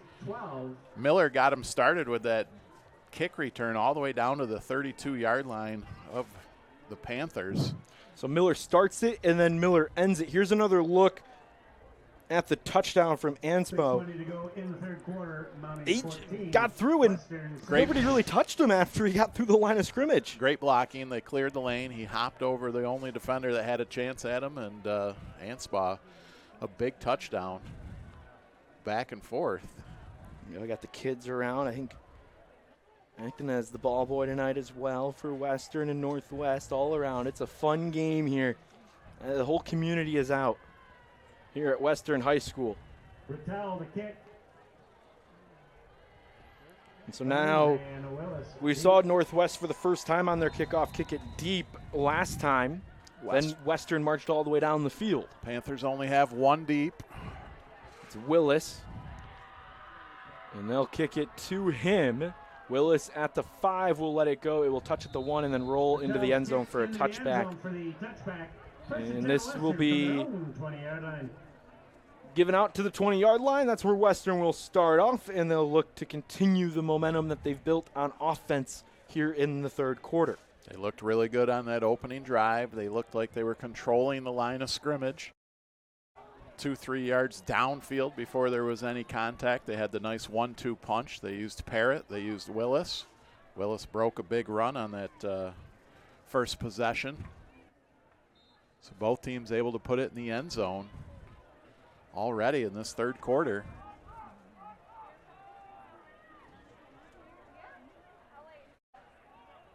Handoff to Willis. No, that's actually going to be Parrott back up the middle, and he'll get stuffed after a gain of 2-3 yards. And a 5 yards on the play. Actually, he got forward to 5. 4 to 5. Nice pickup there on first down. Western will be happy with that. You've seen another high snap. I'm telling you, Levi's doing a great job of handling that. He did turn it over in the first quarter, put one of them on the ground. Since then, he's been solid. It's that new center. Remember, Willis is going to try and bounce to the outside, not able to. The 26-yard line gain of a yard. No gain. Tonight's game is brought to you by Southern Michigan Bank and Trust. You can visit them online at smb-t.com.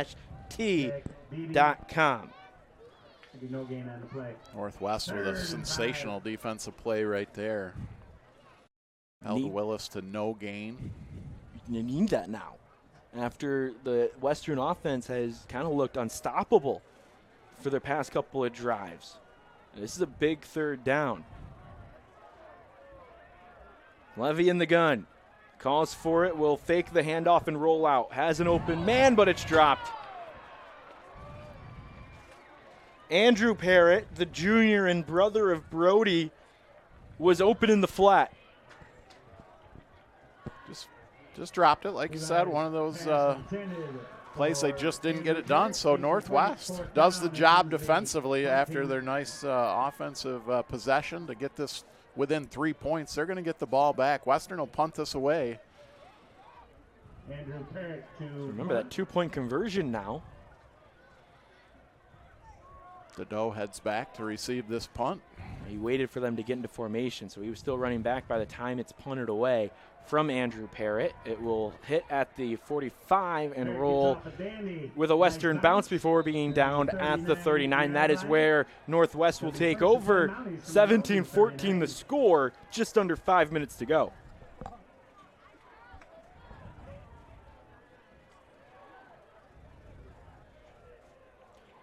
You can visit baker.edu to explore online and in-person industry-related degree programs. Start your journey at Baker. Northwest trails in this game. They led for a moment before Western went on to score 17 unanswered. Now a chance to potentially take the lead back. First play from scrimmage, wide open in the middle of the field, coming for the takedown at the 1 yard line. Ansbach is going to get taken down. What a huge play and momentum for number 3 in white. Ansbach with a couple of big plays in a row. He had the 11-yard touchdowns, almost untouched up the middle. He went right up the middle again. This time, almost took it to the house.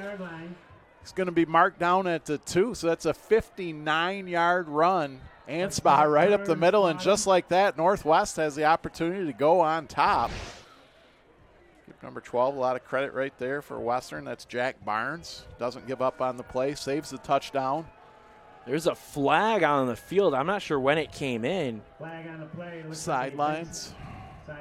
So it's a sideline infraction on Northwest. So this more than likely means one of the coaches that wasn't the head coach got in the way of the official, and it's an immediate flag, and you'll see Northwest try and respond and get their own fans going here. It's a 5-yard penalty, so it's still first and goal. The ball just moves to the 7-yard line. And here comes Gabe Krishner, the senior who has led this team all year long in his senior campaign.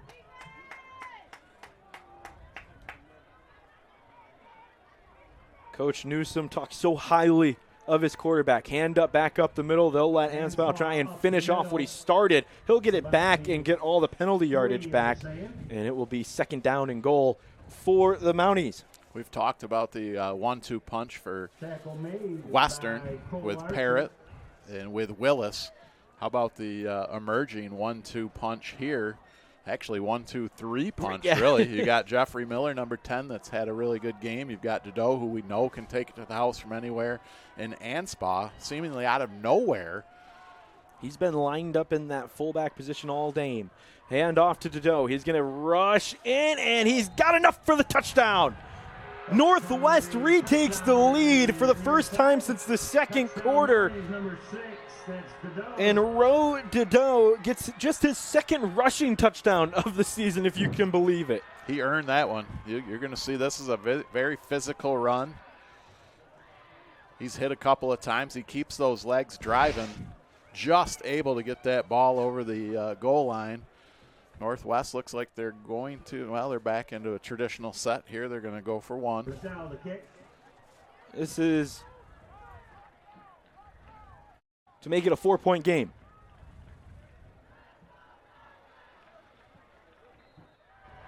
It's good. 21-17 is our score with 3:47, and we talked about the offense was kind of quiet in the first half. Now in the second half, it's really shot up. It's an offensive showdown here. There was a flag and a personal foul on Northwest. It looks like this would be applied to the kickoff, so the field goal is good. Here's another look at the Dedeaux touchdown run. Man, had to fight for it. He earned it. That's just a freshman. Alexander Delore, Carter Fullerton, a couple of the Western Panthers that were trying to break it off and not allow the touchdown. So 14 straight here from the Mounties, which was preceded by 17 straight from the Panthers. It's a game of runs. Here's that conversation. So this is the conversation between Coach Stafford Newsom and the side judge. The side judge is the one that throws the flag on that sideline warning. So he's having a conversation about who got in the way of what and why the flag was thrown. Fun conversation with Coach Newsom before the game. Yeah. Both coaches, very, very solid guys, happy to be leading their programs, happy to be leaders of young men, and very generous with their time pregame. really enjoyed that conversation down there on the field with both coaches tonight. We're so lucky here at JTV Sports that all the communities that we cover are so supportive when they see us show up. This logo has power over 26 years and counting for high school football. There's a pooch kick up in the air. It will be returned, and this is going to be great starting field position for Western. So they had to kick from 15 yards back because of the personal foul. Then they go with the pooch kick, went right to the receiving team. No problem there. Great field position, like you said, partner. And feels like Western really needs to get something going. They were able to score on that opening drive of the third quarter. Northwest has in turn put 2 touchdowns up, has that 4-point lead. 3:44 in a third quarter that is been back and forth. First play from scrimmage in this new drive is a handoff to Parrott. He'll try to get forward a couple of yards, and looks like he got 6, so it will be 2nd and 4 after the good first down run. Great start offensively for the Panthers. Second, a very manageable 4, maybe 5.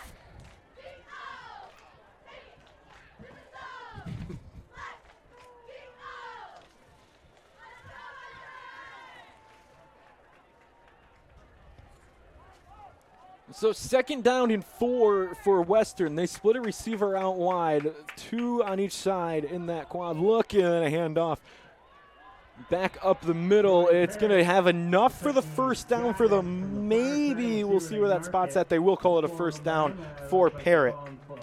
Move those chains, says John Thompson. Tonight's game brought to you by Chris Cook and MLL Insurance. Looking for a more trusted and personal insurance provider? Be sure to give Chris Cook a call. Over 10 years of experience with the MLL and can cover all of your home, auto, life, and business needs. MLLINS.com to connect. First down handoff to Willis. Tries to cut through a defender. There is a flag coming in from the referee, the head referee. And the tie-up got about 2 yards. We'll see what the call is. Typically that's a hold. That is, in fact, the call, so Western will back up. I told you I'd get that read for you. Chris Cook, MLL, and I said I would make no mistakes because Chris provides my insurance, and then I blew it. We're 0 for 2. Absolutely. I passed on it after the looming game. I felt very confident that I would be able to handle Mr. Cook's lead. There's pressure with that read. I'm going to text him afterwards and apologize. So after the penalty, 1st and 20. Handoff to Parrott. Gets past the first layer and the second layer before Parrott with a nice carry. The Northwest is able, and there's another personal flag for the late shove.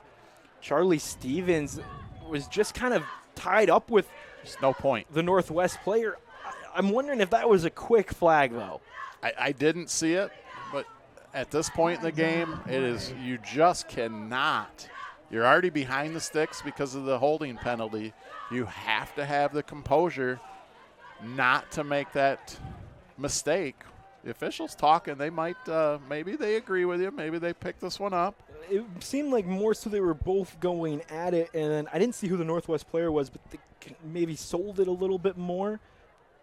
And so you don't want to get into the pickiness, but they will let this one stand. And I think the reason you let this one stand as the officials is you're trying to make sure the game stays controlled, and they actually make it offsetting, which is probably the best case scenario.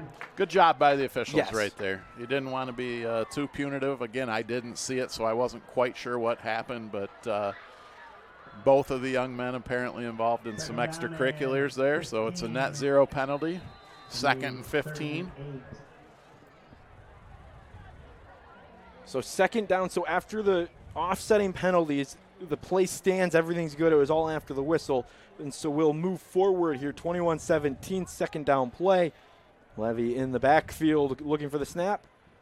He's going to pass here. Rare form, throws it on the turf, and it hit the turf first. Incomplete. It will move to 3rd down here, and we'll head down to Maxwell Fritz.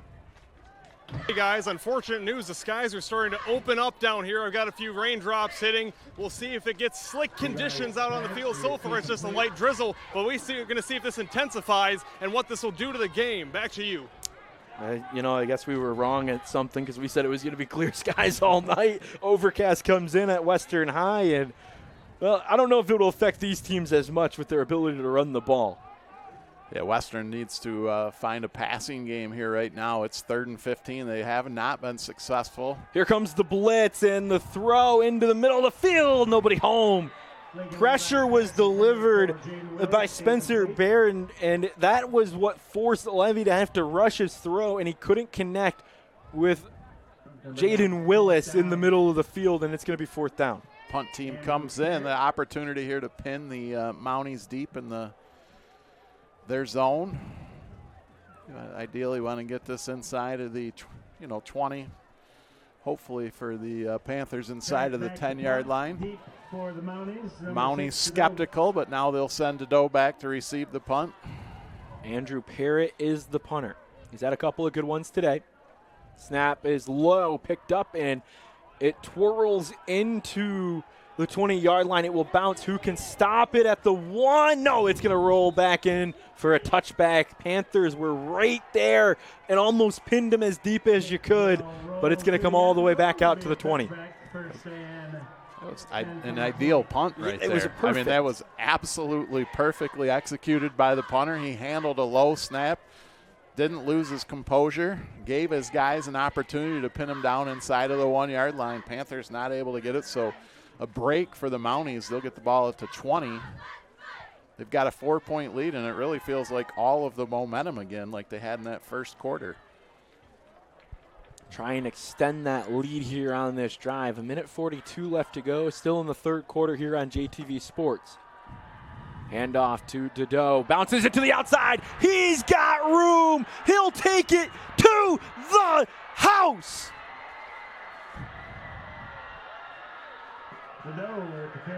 That's the freshman. He was the Mowers Spotlight pregame player of the game, player to watch. And I'll tell you what, he just showed everybody what he's made of right there, why everybody in this Jackson County area is excited about this young man's future. He went 80 yards to the house, like you said, Matt, and it's now a 10-point lead. He covered 80 yards in not a lot of time. He broke through the line without getting touched. A lot of success on the ground here. We've seen Hansbaugh with a 59-yard run. Dedeaux right there with an 80-yard, and this crowd has been silenced.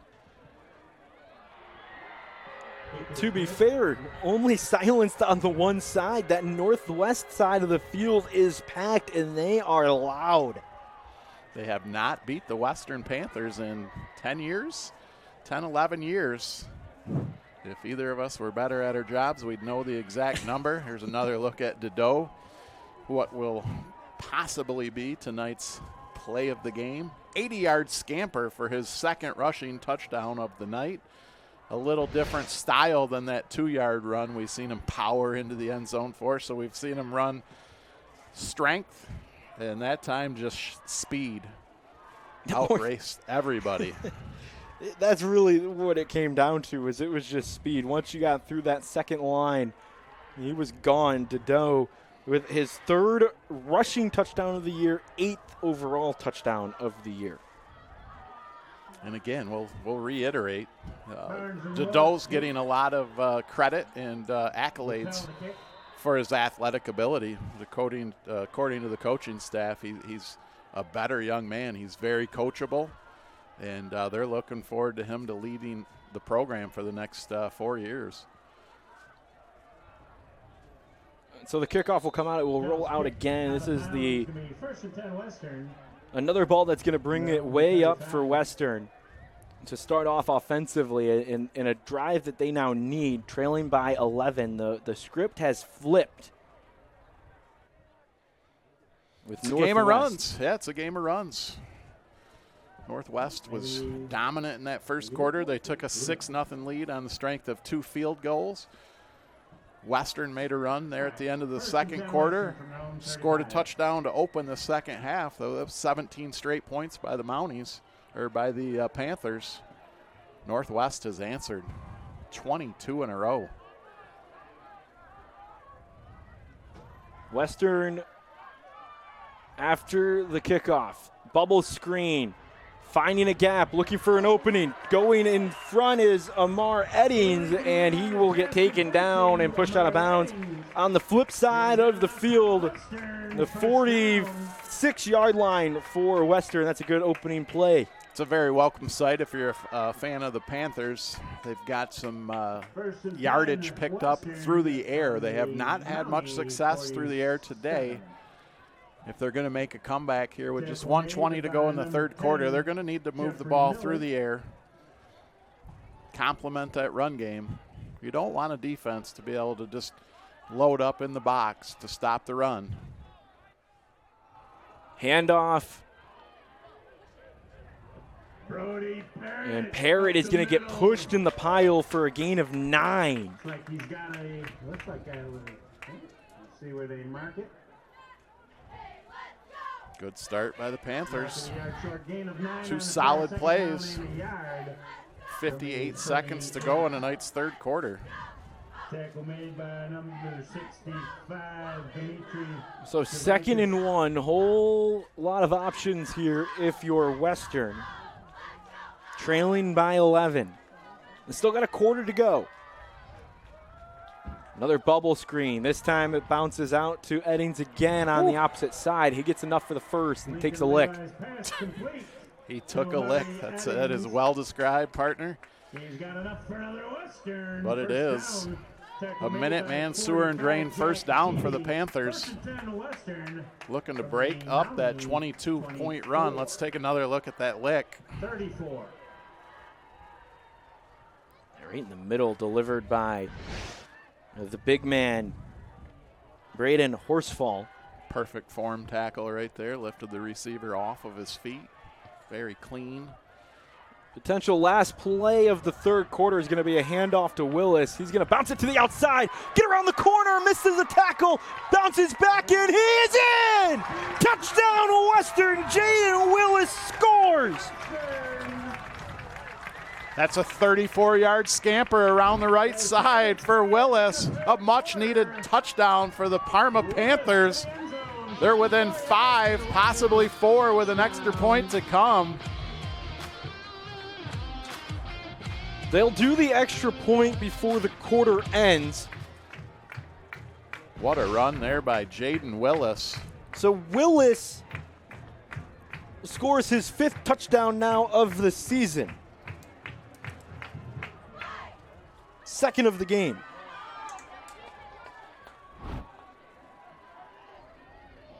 So the Panthers are going to go for 2 here. Get it within a field goal. Timeout, whistle, timeout taken. Western didn't like the look, so this untimed down will extend here in the end of the third quarter. Let's meet our chain gang, and then ladies, we're going to meet our cheerleaders. This is a huge 2-point conversion here, Pat. 28-23 is our score on JTV Sports. Western answers with another Jaden Willis touchdown. He's a captain for this team, and that was a second-ditch effort to get into the end zone. Yeah, just all heart right there. Carried the defender into the end zone with him. The big guys were out front blocking for him to spring that one again. Thanks for all you do for Western. And so Western takes the timeout. They didn't like the look that they saw. Here's Jaden Willis on this touchdown. Look at him out going front to the again. outside. Right on cue. But here's that second effort. Breaks the tackle here right at the 15 and then puts on the moves to get around the defending that tackle attempt by Dantes Eubanks and just dives in.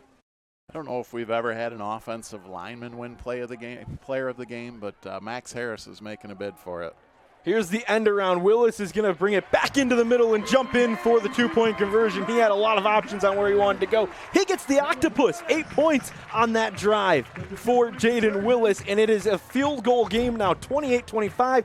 That will end the third quarter officially when we come back here on JTV Sports. It's the fourth quarter of action between the Western Panthers and the Northwest Mounties. We got a game here on JTV Sports. You have a sewer or drain issue. Make the call to Minuteman Sewer and Drain.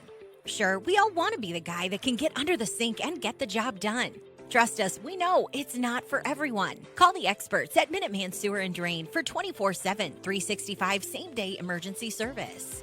Let us be the ones to get under the sink. Let Minuteman Sewer and Drain take care of the clogs or debris and get you flowing back to normal. When you don't have time to waste, call Minuteman Sewer and Drain, 783-9952, or online at MinutemanSewer.com. Minuteman Sewer and Drain. We open drains others can't.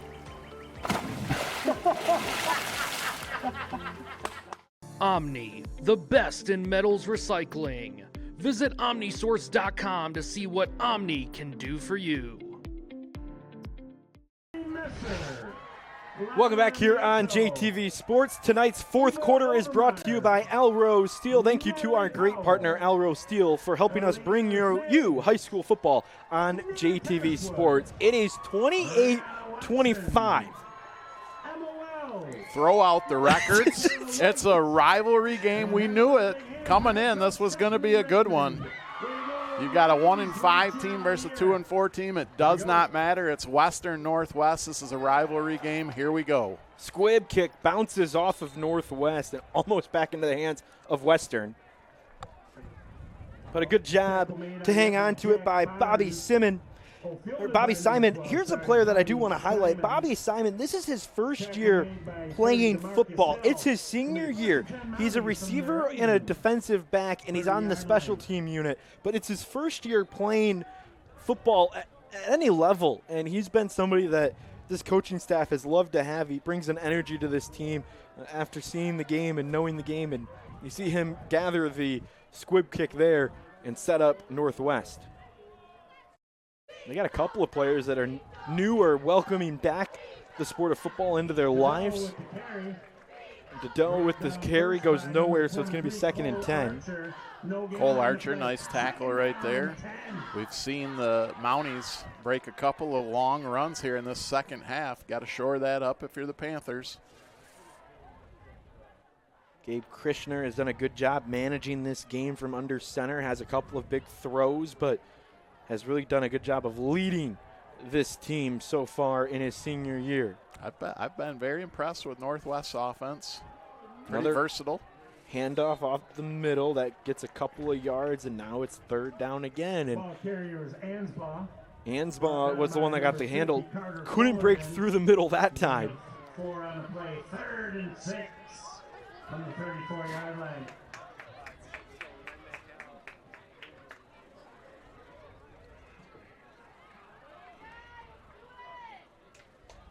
Third down here.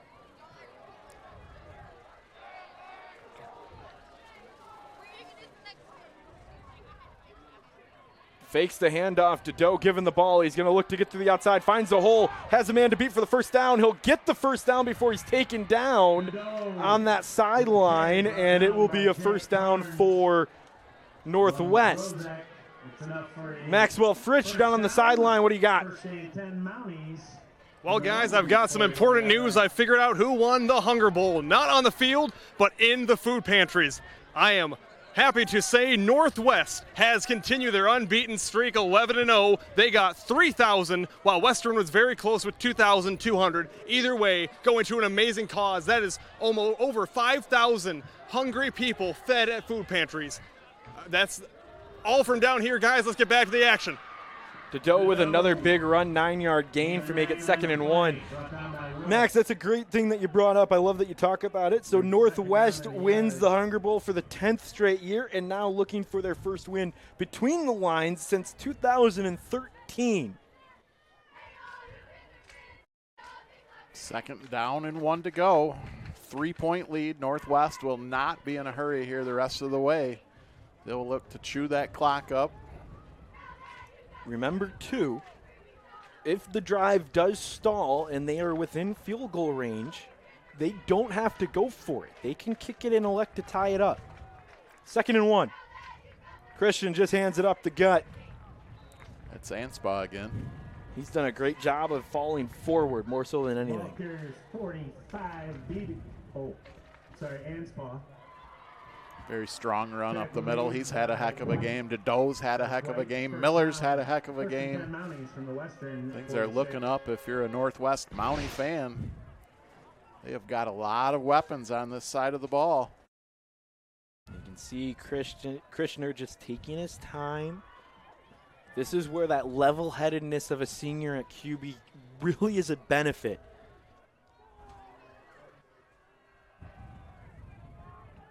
Looks around. He'll go under center. Handoff to Dedeaux, and it's going to go nowhere. This is another time that the defensive line for Western gets through. Very slow developing play there. A couple of fakes ran in the backfield, and just too much time. Cole Archer, you give Cole that much time. You see Dedeaux stutter steps there before he gets it. Might have got a face mask in there, but not called. So 2nd and 13, Northwest, I believe, will just keep the ball on the ground. They're going to tell the Panthers, stop us. You know, they're coming with that power eye offense. And they know they have the ability to throw the ball on those later downs, those 3rd and 4th downs, but until then, they can stick to their game. Here's the pitch out to Dedeaux on the left side. He's going to get stood up before he can get back to the 10-yard marker, and it's going to be 3rd down and 11 for Northwest. Interesting decision here if you're the coaching staff. Do you put the ball in the air? Do you stick to this run? They've been successful all game on the ground. 47-yard line.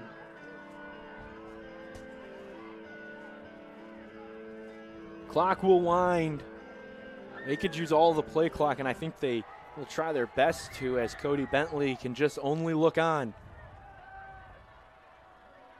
Handoff up the middle. Anspaugh is going to fall forward and make it 4th down and 7. Given what we've seen tonight, I would assume that you're going to see this Mountie team go for it. Hey, not a faceless call center, not a soulless AI bot. State Farm's Dale Robert Agency will talk to you or visit with you live. He is physically here in Jackson County where you can see him in person to work with him directly. He will provide you with service you can count on. DaleRobert.com. Here we go. It's 4th down. Zach White had to run off the field with an apparent injury, so new safety on for Western. Delayed handoff, no pump fake on the play action. Long throw, Dedeaux goes up and it falls. Turnover on downs. Western is going to get it back, trailing by 3. Jack Barnes broke up the pass. I thought Dedeaux had it for a second. I think he did. Was that, well, maybe it was not Dedeaux down the sideline. Number 8. Dennis Graham was the junior who looked to go up and bring it down. It was in his hands. That's a great defensive play. Barnes breaks up the pass play. That would have obviously been a 1st down inside of the 10-yard line. Instead, Western has the opportunity now to take the ball down the field and regain that lead. Like you said, Jack Barnes, the senior captain, making a captain-like play. Western gets it back, trailing by 3. Big run up the middle for Parrott. He's going to get enough for the 1st down and then some as he carries a couple of defenders with him for an extra couple of yards. He moves it into Northwest territory. They'll have it at the 45. That's a Minuteman sewer and drain. 1st down. They open drains that others can't. 28 and 55, Jamari Anderson. Now I think you're going to see the Western Panthers. They're in no hurry. You get another look at this run by Parrott. Strong up the middle, keeps those legs moving. 1st down. Attention at home, 3-point lead for Northwest. The Panthers do have Luke Harrington, who has already hit from 32 yards today, and you don't like it, but during warmups was able to hit from about 40. Bubble screen was looking for it. Now pump fake wide open is Willis. He'll make the catch, and he'll get taken out of bounds at the 16, 17-yard line. Another play An incredible play design right there. They fooled you, Max. You thought it was the bubble screen. So did Northwest. So did everybody in the stadium. Western has run that bubble screen 3 times here in the second half. That time they pump faked and sent Willis down the sidelines. He makes the play. What a game that young man's having. Charlie Stevens essentially with the screen thinking the ball was coming to him and overshot him, but Willis was right there like a savior coming to save the day. Great play design by the Panthers. Give credit to Levy, too, for making a great throw. Another high snap, fakes the handoff, and then keeps it himself. He'll be pulled down by the jersey, and it will be a gain of a couple yards. The tackle delivered by Dimitri Tavikas. Dimitri Tavikas. It'll be a gain of 2 on the play, second down. Lincoln again, he's the junior leading the way for this team. Just feels like whoever has the ball last is going to win this game. It's that type of ball game. 5:39 left, still a lot of time left. Just got an update from Patrick Kelly at Lumen Christi is up by 14 now, 28-14. There goes Parrott into the middle. He's going to get all the way down to the 4-3, maybe the 5-yard line. And it will be first and goal. Now the Panthers knocking at the door. This game has just been incredible. Game of runs. First down. There, patient run right there. Followed Willis. Found the hole. Now you've got 4 shots at it from the 5-yard line. Also have Luke Harrington waiting if you only want to take 3. They'll stay in the gun. Willis to the right. Heavy look to that side. Here comes Parrott. He'll take the handoff on the counter, and he's in. Untouched. Brody Parrott scores his 2nd touchdown of the game. That's a 5-yard run for Mr. Parrott. Back on top now, the Western Panthers, much to the delight of this almost sellout crowd here on Deering Road. It's a rivalry game.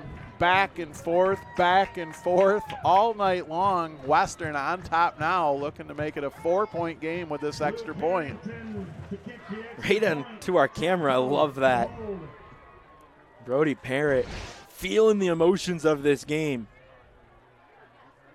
Luke Harrington on for the extra point. It's up and good. That's a big extra point. It's 32-28, 4-point lead for Western now. Field goal doesn't do anything. Northwest will need a touchdown if they want to come out of here with a victory. We heard they've won the Hunger Bowl. You know who really won the Hunger Bowl was the community. Absolutely. Absolutely. Can't say enough good things about what each of these schools has done for the past 10 years, celebrating a decade this year, and they're feeding over 5,000 families now this year. It's amazing. These are lessons these kids can take on for the rest of their lives, too. There's a greater cause. Every Friday, Thursday nights, too. Bruce Burrows. So the kickoff will be set up here with 5 minutes left. The way this game is going, it's up for anybody. I've kind of felt, it felt like Northwest had it really almost in the bag. I don't want to say that, but Dodo goes 80 yards, and it just felt like Northwest had taken complete control. They were up 28-17 at that point. The Panthers, 15 consecutive points.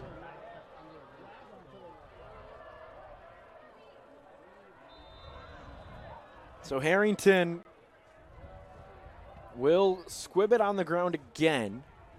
Miller is going to pick it up. We've already seen him have a big return today. This time he'll get gobbled up at the 25-yard line. Good job by the kickoff team to get down there and cover. That's number 32, Easton Jones, with that shoestring tackle.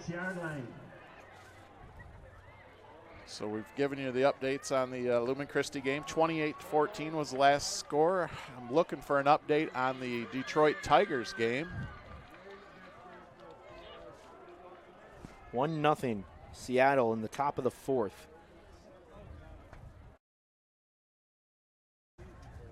1-0 Seattle, top of 4. Handoff up the middle. Here goes Northwest. Anspaugh again. gets the ball and he will try to run over a man before he's taken down. Another big run from Northwest all the way down to the 36, 37-yard line for a first down. As the fall sports season kicks off, Community Choice Credit Union wishes good luck to all Jackson area football teams and high school athletes. Visit communitychoice.com to learn more. That's communitychoice.com after Anspaugh takes his community into Panther territory. What a run. Anspaugh is having a heck of a ball game tonight, straight up the gut. Nothing fancy when that young man touches the ball. He's just running north and south, running people over. Another one to him, this time only going to get a couple. Defensive line steps up for the Panthers, led by Carter Fullerton. He likes that hurdle move right when he gets to the line. Gets up and over, picks up a couple extra yards. Clock will wind now. We've reached 4 minutes left in this contest. 32-28. Panthers just took the lead. 7 from the 34. Got to be the game of the year. So far, yeah. Still 3 weeks left in the season. 2 weeks after tonight.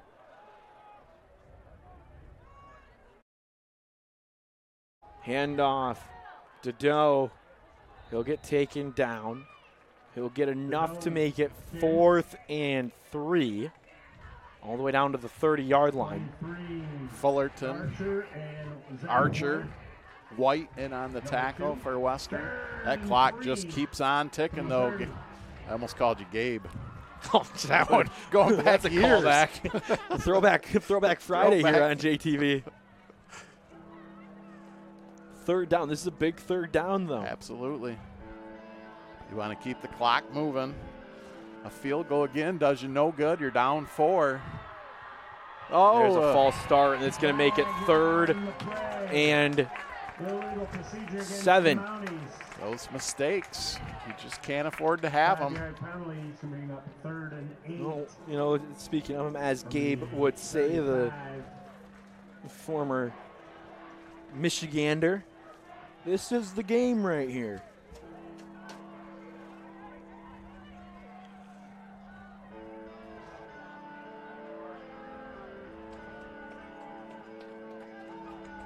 .245.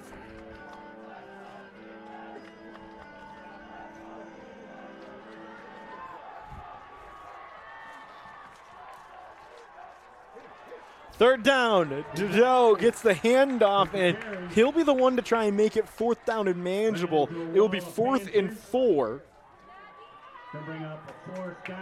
for Northwest. 4th and 4.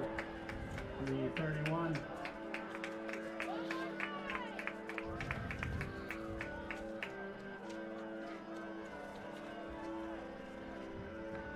Here we go. 2 minutes to go. This is the ball game. If Northwest is able to pick up 4 yards, the drive continues. If the Panthers are able to stop them, they'll secure a victory. Gabe Krishner under center. They'll go to their freshman phenom, Krishner. He'll try to go to the outside, and he will be taken down. Western gets the stop a yard before the chains, and it will be a turnover. Short.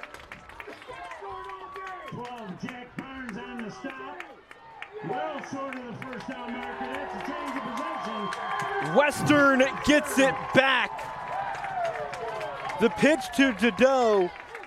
He tried to bounce it to the outside, and the first man in was the senior, Jack Barnes. Looking to buy or sell a home? Contact Jessica Villarreal of 5 Star Real Estate. Jessica makes the home buying and selling process a pleasure for everyone involved. Trusted, respected, recommended. Jessica Villarreal, 5 Star Real Estate. Now, Northwest has all their timeouts remaining, so it's not take a knee and get out of here for Western. 32-28 our score. Here comes the blitz up the middle. a couple yards and then falling down. Maxwell Fritz, you're down on the sideline. What do you got for us? Guys, it is absolutely electric down here. I'm right in front of the Minion student section for Western. Both the student section, just like the players in the field, have been trading blows, taunts, chants back and forth. It has gone absolute bananas here, and I believe it definitely played an impact on the last drive for that false start that Northwest had because of the noise of this student section, this stadium pulse. You can hear it on my mic. It is electric. I'm going to go back to you before my mic blows out, guys. Back to you. Certainly as loud as you can get, and we can't hear you chants breaking out from the Minions. Certainly was challenging to hear Maxwell Fritz on that one with how loud they got. This is certainly the loudest environment that you can hear in high school football. 106 with 2 pars. Jillian Barnes, 107 with a par. Abby Kubish, 108 with 3 pars. And Ava Miller, a 112. It was a season full of growth. So after the timeout, and great memories. it will be second down and 8. Leadership and to the entire team for their hard work, dedication, and positive attitudes. How about a big hand for the golf Need another stop for Northwest. Again, the game's not over. Not over. Definitely have a chance to get the ball back because of those timeouts. Comes the pressure. Engage 8. Willis will bounce it to the outside. He's got an opening. If he gets a first down, put it in the books. He will go down. That is an unselfish play by Jaden Willis to go down and let the clock continue to move. Coach Bentley jumps on the field and tells that young man, great job.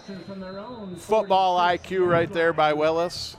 He knew a first down essentially iced the ball game. He didn't need to get any more yards. Watch this right here. He's clear.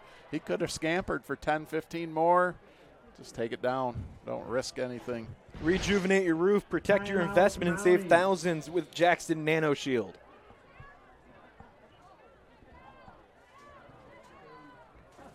"85 seconds left in the contest in what has been one of the best games that we've had all season long on JTV Sports. One of them games you just don't want to see someone lose. Right. You feel like both teams played well enough to win. Unfortunately, barring a bad snap, a fumble, something like that, Western will be able to get this game sealed up. Big one next week, Matt.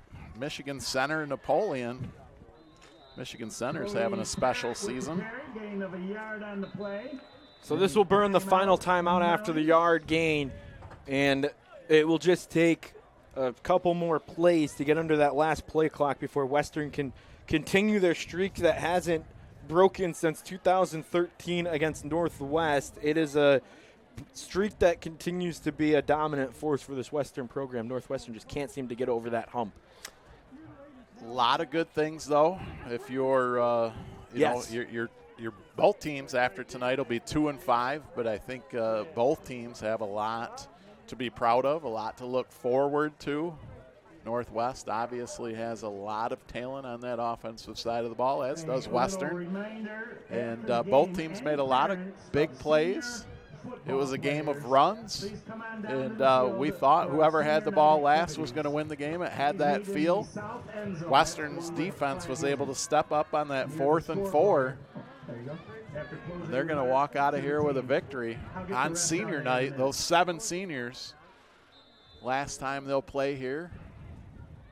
They're on the road at Hazlitt and Battle Creek Penfield.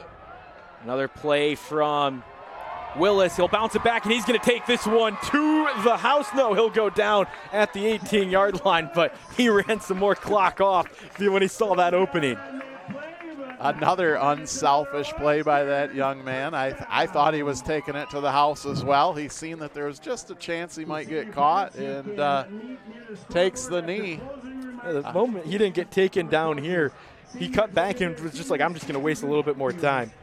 Tonight's game is brought to you by Barker Weber Insurance and President Dan Weaver. Visit them online at barkerweberinsurance.com. Under a minute to go here in the contest. It is all Western as they run out this clock. One more play should get them under that play clock, and that will do it. So they line up in victory formation, the best formation for you at home here on JTV Sports, and Levy takes the knee and that will put us under the play clock, and that will do it for this contest. The final score will be 32-28. Western improves to 2-5. We've got a tough task. We've got to pick a play and a player of the game.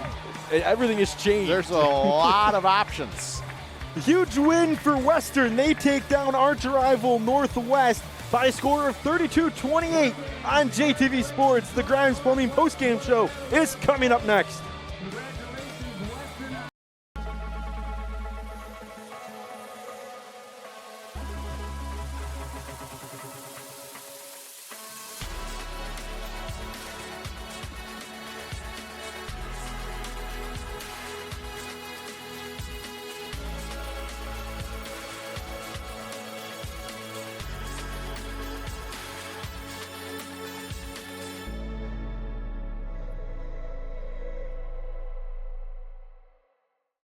At the Dale Robert Agency, we're right here in Jackson County. Dale and his team are your neighbors, local, friendly, and ready to meet with you in person. From auto to home, life to business, they're committed to service you can count on. When you need help, you'll talk to a real neighbor who cares about protecting what matters most to you. Visit DaleRobert.net today. At Seymour Ford Lincoln, we put you first with our no-nonsense, hassle-free buying experience. From new Ford Blue Advantage pre-owned and custom orders, Seymour Ford Lincoln has the vehicle to fit your specific needs. Along with easy financing, great monthly specials, and we offer generous trade-in values. And we keep you going with the best service, parts and collision centers in mid-Michigan. Come experience our drive.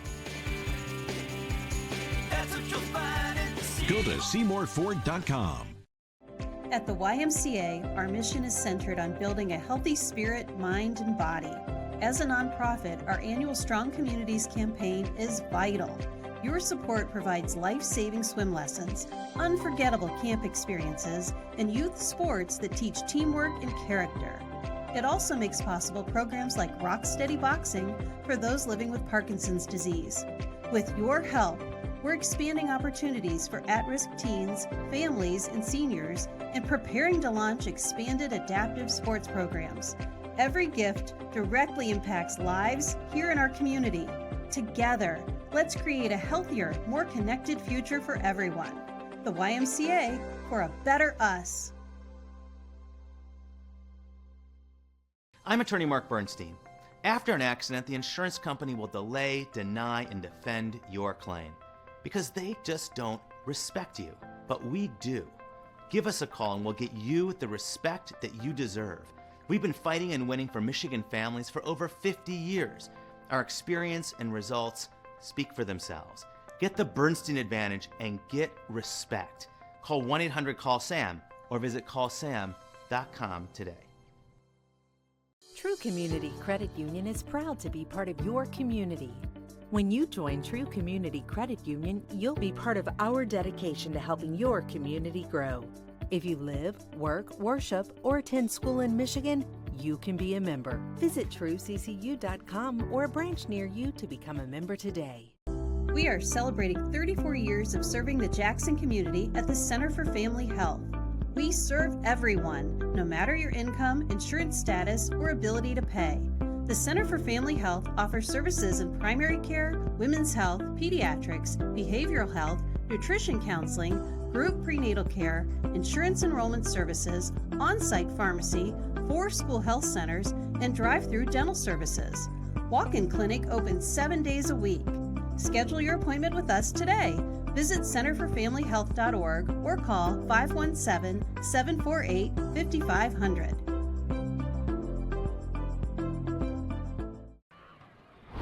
Hello, everyone, and welcome back in live to the Grimes Plumbing postgame show.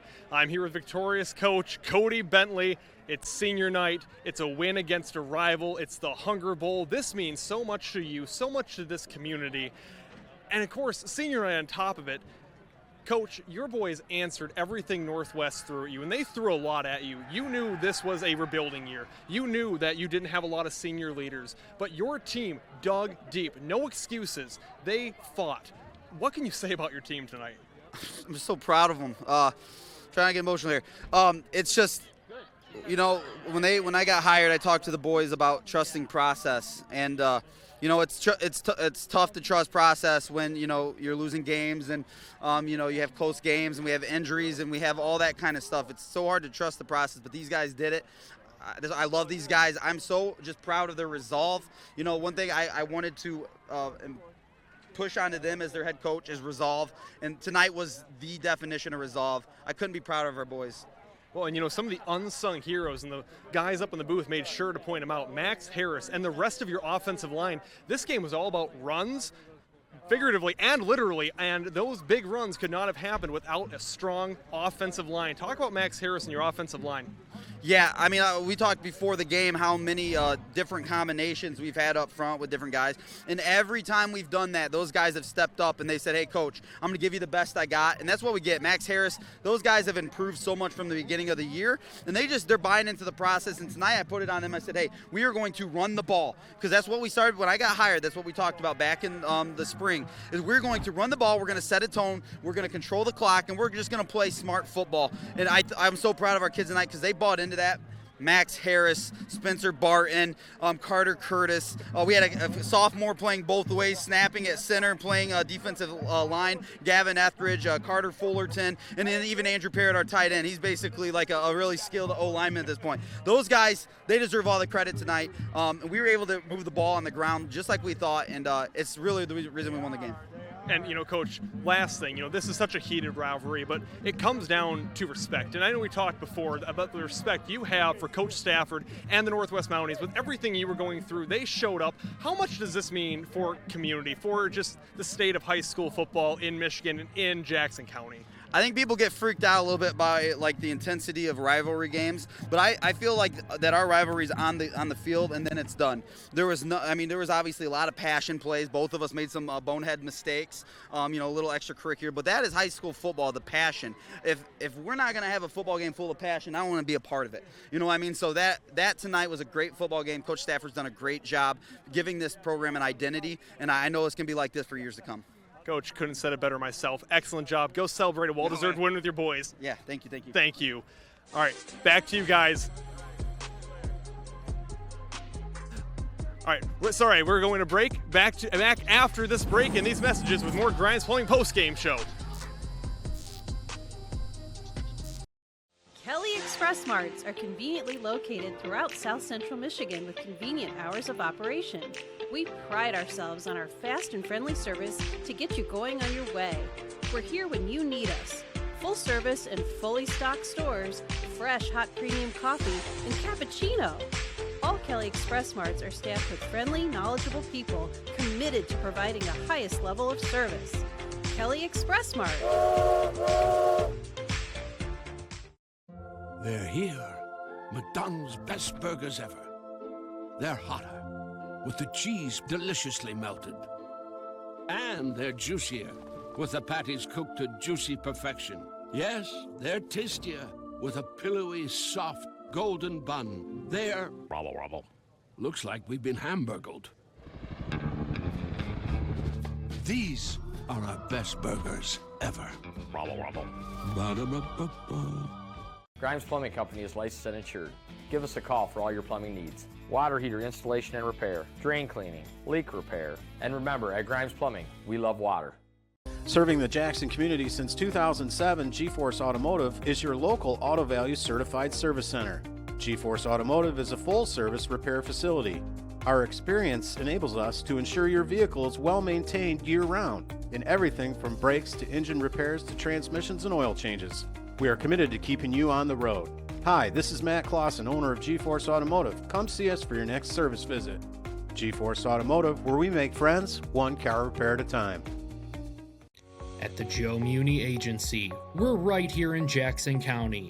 Joe and his team are your neighbors, local, friendly, and ready to meet with you in person.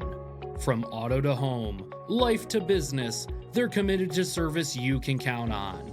When you need help, you'll talk to a real neighbor who cares about protecting what matters most to you. Visit joemuni.com today.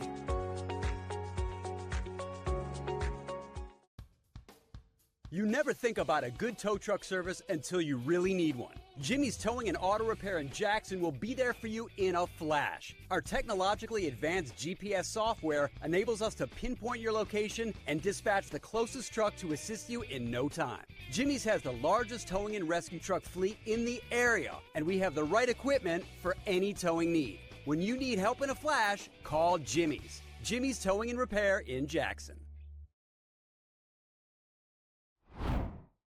Welcome inside the Grimes Plumbing postgame show. If we have been loving water for over 20 years, visit us online at grimesplumbingcompany.com. Inside the booth, Pat O'Dowd, Matt Kibbe with you. Huge win, 32-28 for Western. They keep their streak against Northwest in the Hunger Bowl, and beyond that as well, a really good win for these boys in the gold and maroon. What a game. What a game. Both teams leave 2-5, but, I said it a little bit before we closed out the game. Both should be very proud, but back and forth, everything we would want from a rivalry game. I mean, these fans only paid $5. I'd have paid $50 to get into this game. It was sensational. It was an awesome game, and we heard it with Maxwell Fritz, with Coach Bentley, about just the ability of this team. And that's a football guy in his first season as a head coach. He gets his first marquee win. How about the emotion in that interview, too? These guys aren't getting paid a lot of money. They're doing it because they love this game, and they love molding leaders, right. Tomorrow's leaders. And I got goosebumps talking to him before the game, and I got him again watching it. Congrats. Yeah. I mean, that's a guy you can get behind and a guy you can root for, both coaches, really. Absolutely. We got some awards to give out here. We'll start with our Bailey Excavating play of the game. Bailey Excavating serving Jackson for over 50 years, and there's really no other play that kind of stands out the way that this one does. Just, Willis had a great night. This was a really important touchdown. We really liked his second effort right here. He had to fight from the 6-yard line in. Gets it across the goal line. That's tonight's play of the game. We had a lot of big plays. Yeah. We could have went in a lot of different directions, but we really felt like that was the game winner. That was the third touchdown of the game. That was the second for Jaden Willis, and it was the one that kind of led to the comeback against Northwest. Because he got play of the game, that opened us up for our Tri-County Water player of the game, and we're going to go with who else? Well, I don't think you can say we're going to go with. I think we can say you're going to go with. You picked Mr. Parrott, well-deserving. Brody Parrott, he had a couple of great runs. He played really well defensively. He had that 48-yard scamper right there. Very next play on defense, he recovers the fumble. Huge impact on the game. I was trying to get a first ever. I wanted Max Harris, number 58. We talked about him. Max talked about him. Great performance on that offensive line. We seen him leading those. He was pulling and just getting in there. And I was rooting for Dan Gallagher to be at home and see an offensive lineman win it. But, you're big time. You've worked for the MLB Network. I haven't. I pulled rank, and we went with the skill player. Maxwell Harris, though, had an incredible game as an offensive lineman. But we're going to go with Brody Parrott as our Tri-County Water home and our player of the game. Tri-County Water home and commercial water systems and services, tricountywater.com. Pat, you got any final thoughts on this game before we send it out? Well, just sensational. It was a lot of fun, and I think we're going to have just as good of a game next week. We've got Napoleon, who won tonight against Michigan Center, and that's for the Cascades lead. That championship is on the line there. We're at week, 8? Yeah, we go right into week 8. So next week should be a great game again here on JTV. That game's going to be at Michigan Center. It's for the Cascades East Championship. Napoleon at Michigan Center. You can tune in here on JTV Sports at 6:45 for pregame. Game time at 7 o'clock here on JTV Sports. It was an awesome game here at Western this week. Northwest comes in and is taken down by Western by a score of 32-28. For everyone on our fantastic crew, our director, Austin Curtis, and our producer, Noah Baker, and the rest of the bodies that have come in and make this possible here on JTV Sports. Thank you so much for all your help. We'll see you next time here on JTV Sports. For Pat O'Dowd, I'm Matt Kibbe. 32-28, Western takes down Northwest on JTV Sports.